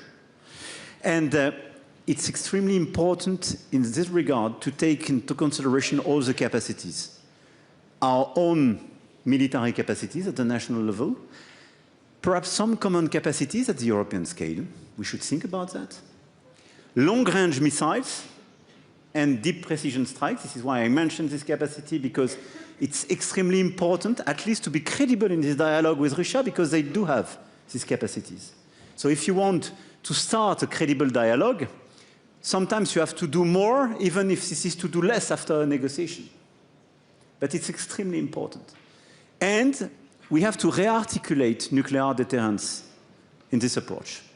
And this is why we are conceiving, and in a few weeks' time I will detail that, but we engaged a strategic dialogue, obviously with Chancellor Merz, but with few European leaders, in order to see how we can articulate our national doctrine, which is guaranteed and controlled by the Constitution, with special cooperation, common exercises, and common security interests with some key countries. This is exactly what we are doing for the first time in history with Germany. And I think this dialogue is important by itself, but it's important because this is a way to articulate nuclear deterrence in a holistic approach of defense and security. And this is a way to create convergence in our strategic approach and strategic culture between Germany and France. And I think for me it's very important, because this is the cornerstone of such a path forward. I want to say as well, we have obviously a specific dialogue with UK as another nuclear power. And in Northwood, a few months ago, we finalized a new treaty precisely going forward in this cooperation. And we have as well, some leaders disclosed this discussion, and Ulf is part of them. So with Sweden, we have as well a very specific discussion, but with a selected approach. Thank you very much. We have time for maybe one more question, because dinner is waiting. I'm looking for maybe the gentleman here in the third row. If you could please identify yourself. Oleksiy Goncharenko, member of the Parliament of Ukraine. Monsieur le Président, merci beaucoup pour votre soutien à l'Ukraine dans votre discours. But my question is next. Thank you so much, President Macron. Unfortunately, less and less Ukrainians survive during these years. So my question is, when the coalition of willing will become coalition of sending troops to Ukraine now? Because when you are saying we will send troops after the ceasefire, it's signal to Putin, don't end the war. But when you will say we are sending troops now, that's the signal there is no sense to continue the war. He will not achieve his goals in any way, because we need peace as soon as possible here in Ukraine. Thank you very much. Merci beaucoup. Thank you. And let me express my gratitude for your French words and our respect to Ukrainian people and their strengths and their resistance. What you describe is perfectly true, because since day one, what we decided is to help Ukraine in this resistance war, and, but to refuse to engage in an escalation process with Russia, meaning not to attack Russia on its territory and not to engage boots on the ground. So we still work in this limit, and you're right. And I totally understand your frustration and what you say. At the same time, we did a lot of things a lot of people thought as unthinkable a few years ago. I mean, sending fighter jets, tanks, long-range capacities, a lot of financing, etc., etc. So 1 year ago, a lot of people were just hoping that this effort will not stop. What I can tell you is, first, as Europeans, we provided a clear message. This support is not contingent to the financial support of the US. And it's very important because it is undervalued. We are no more dependent on the US financial support. The coalition of the willing members finance 100% of the war effort. We are still dependent on some US capabilities, some equipments, but we buy it to the US. They don't even give it. We buy it to the US. With European taxpayers' money, with Canadian taxpayers' money, Norwegian taxpayers' money, etc. So we de-risk from this point. Now what we have to do is clearly, to make clarification on the ongoing discussion. I don't see any evidence and confirmation that the Russians want to finalize peace now.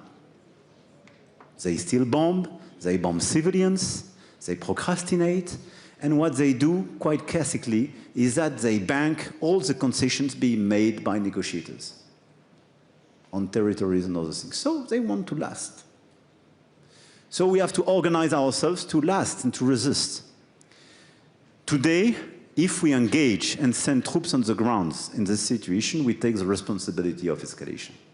I'm honest with you. If we send troops on the battlefield, so I think today you will not have any consensus to do so, and I don't want to overpromise and underdeliver, and I think we would be responsible of triggering, I think, probably a loss of control of the situation.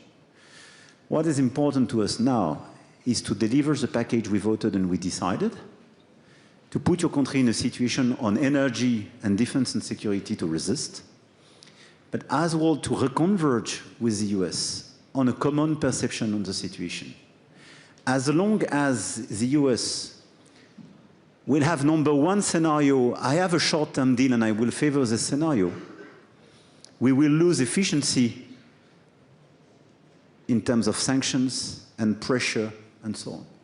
So I think our top priority should be in the weeks to come to re-engage with the US, assessing with us the fact that there is no more room for a credible short-term negotiation, and putting additional sanctions, additional actions against the shadow fleet, and increasing the pressure on the Russian economy in order clearly to stop this war, but in a much better situation.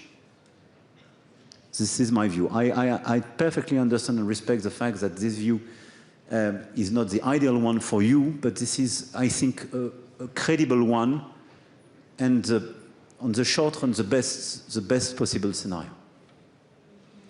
Thank you very much, Mr. President. I'm sorry to all those who wanted to ask additional questions. We've really run out of time. Dinner is waiting for, I hope, all of you, certainly for you, Monsieur le Président. This is why I would like to invite you once again to offer a round of applause to our speakers. Thank you.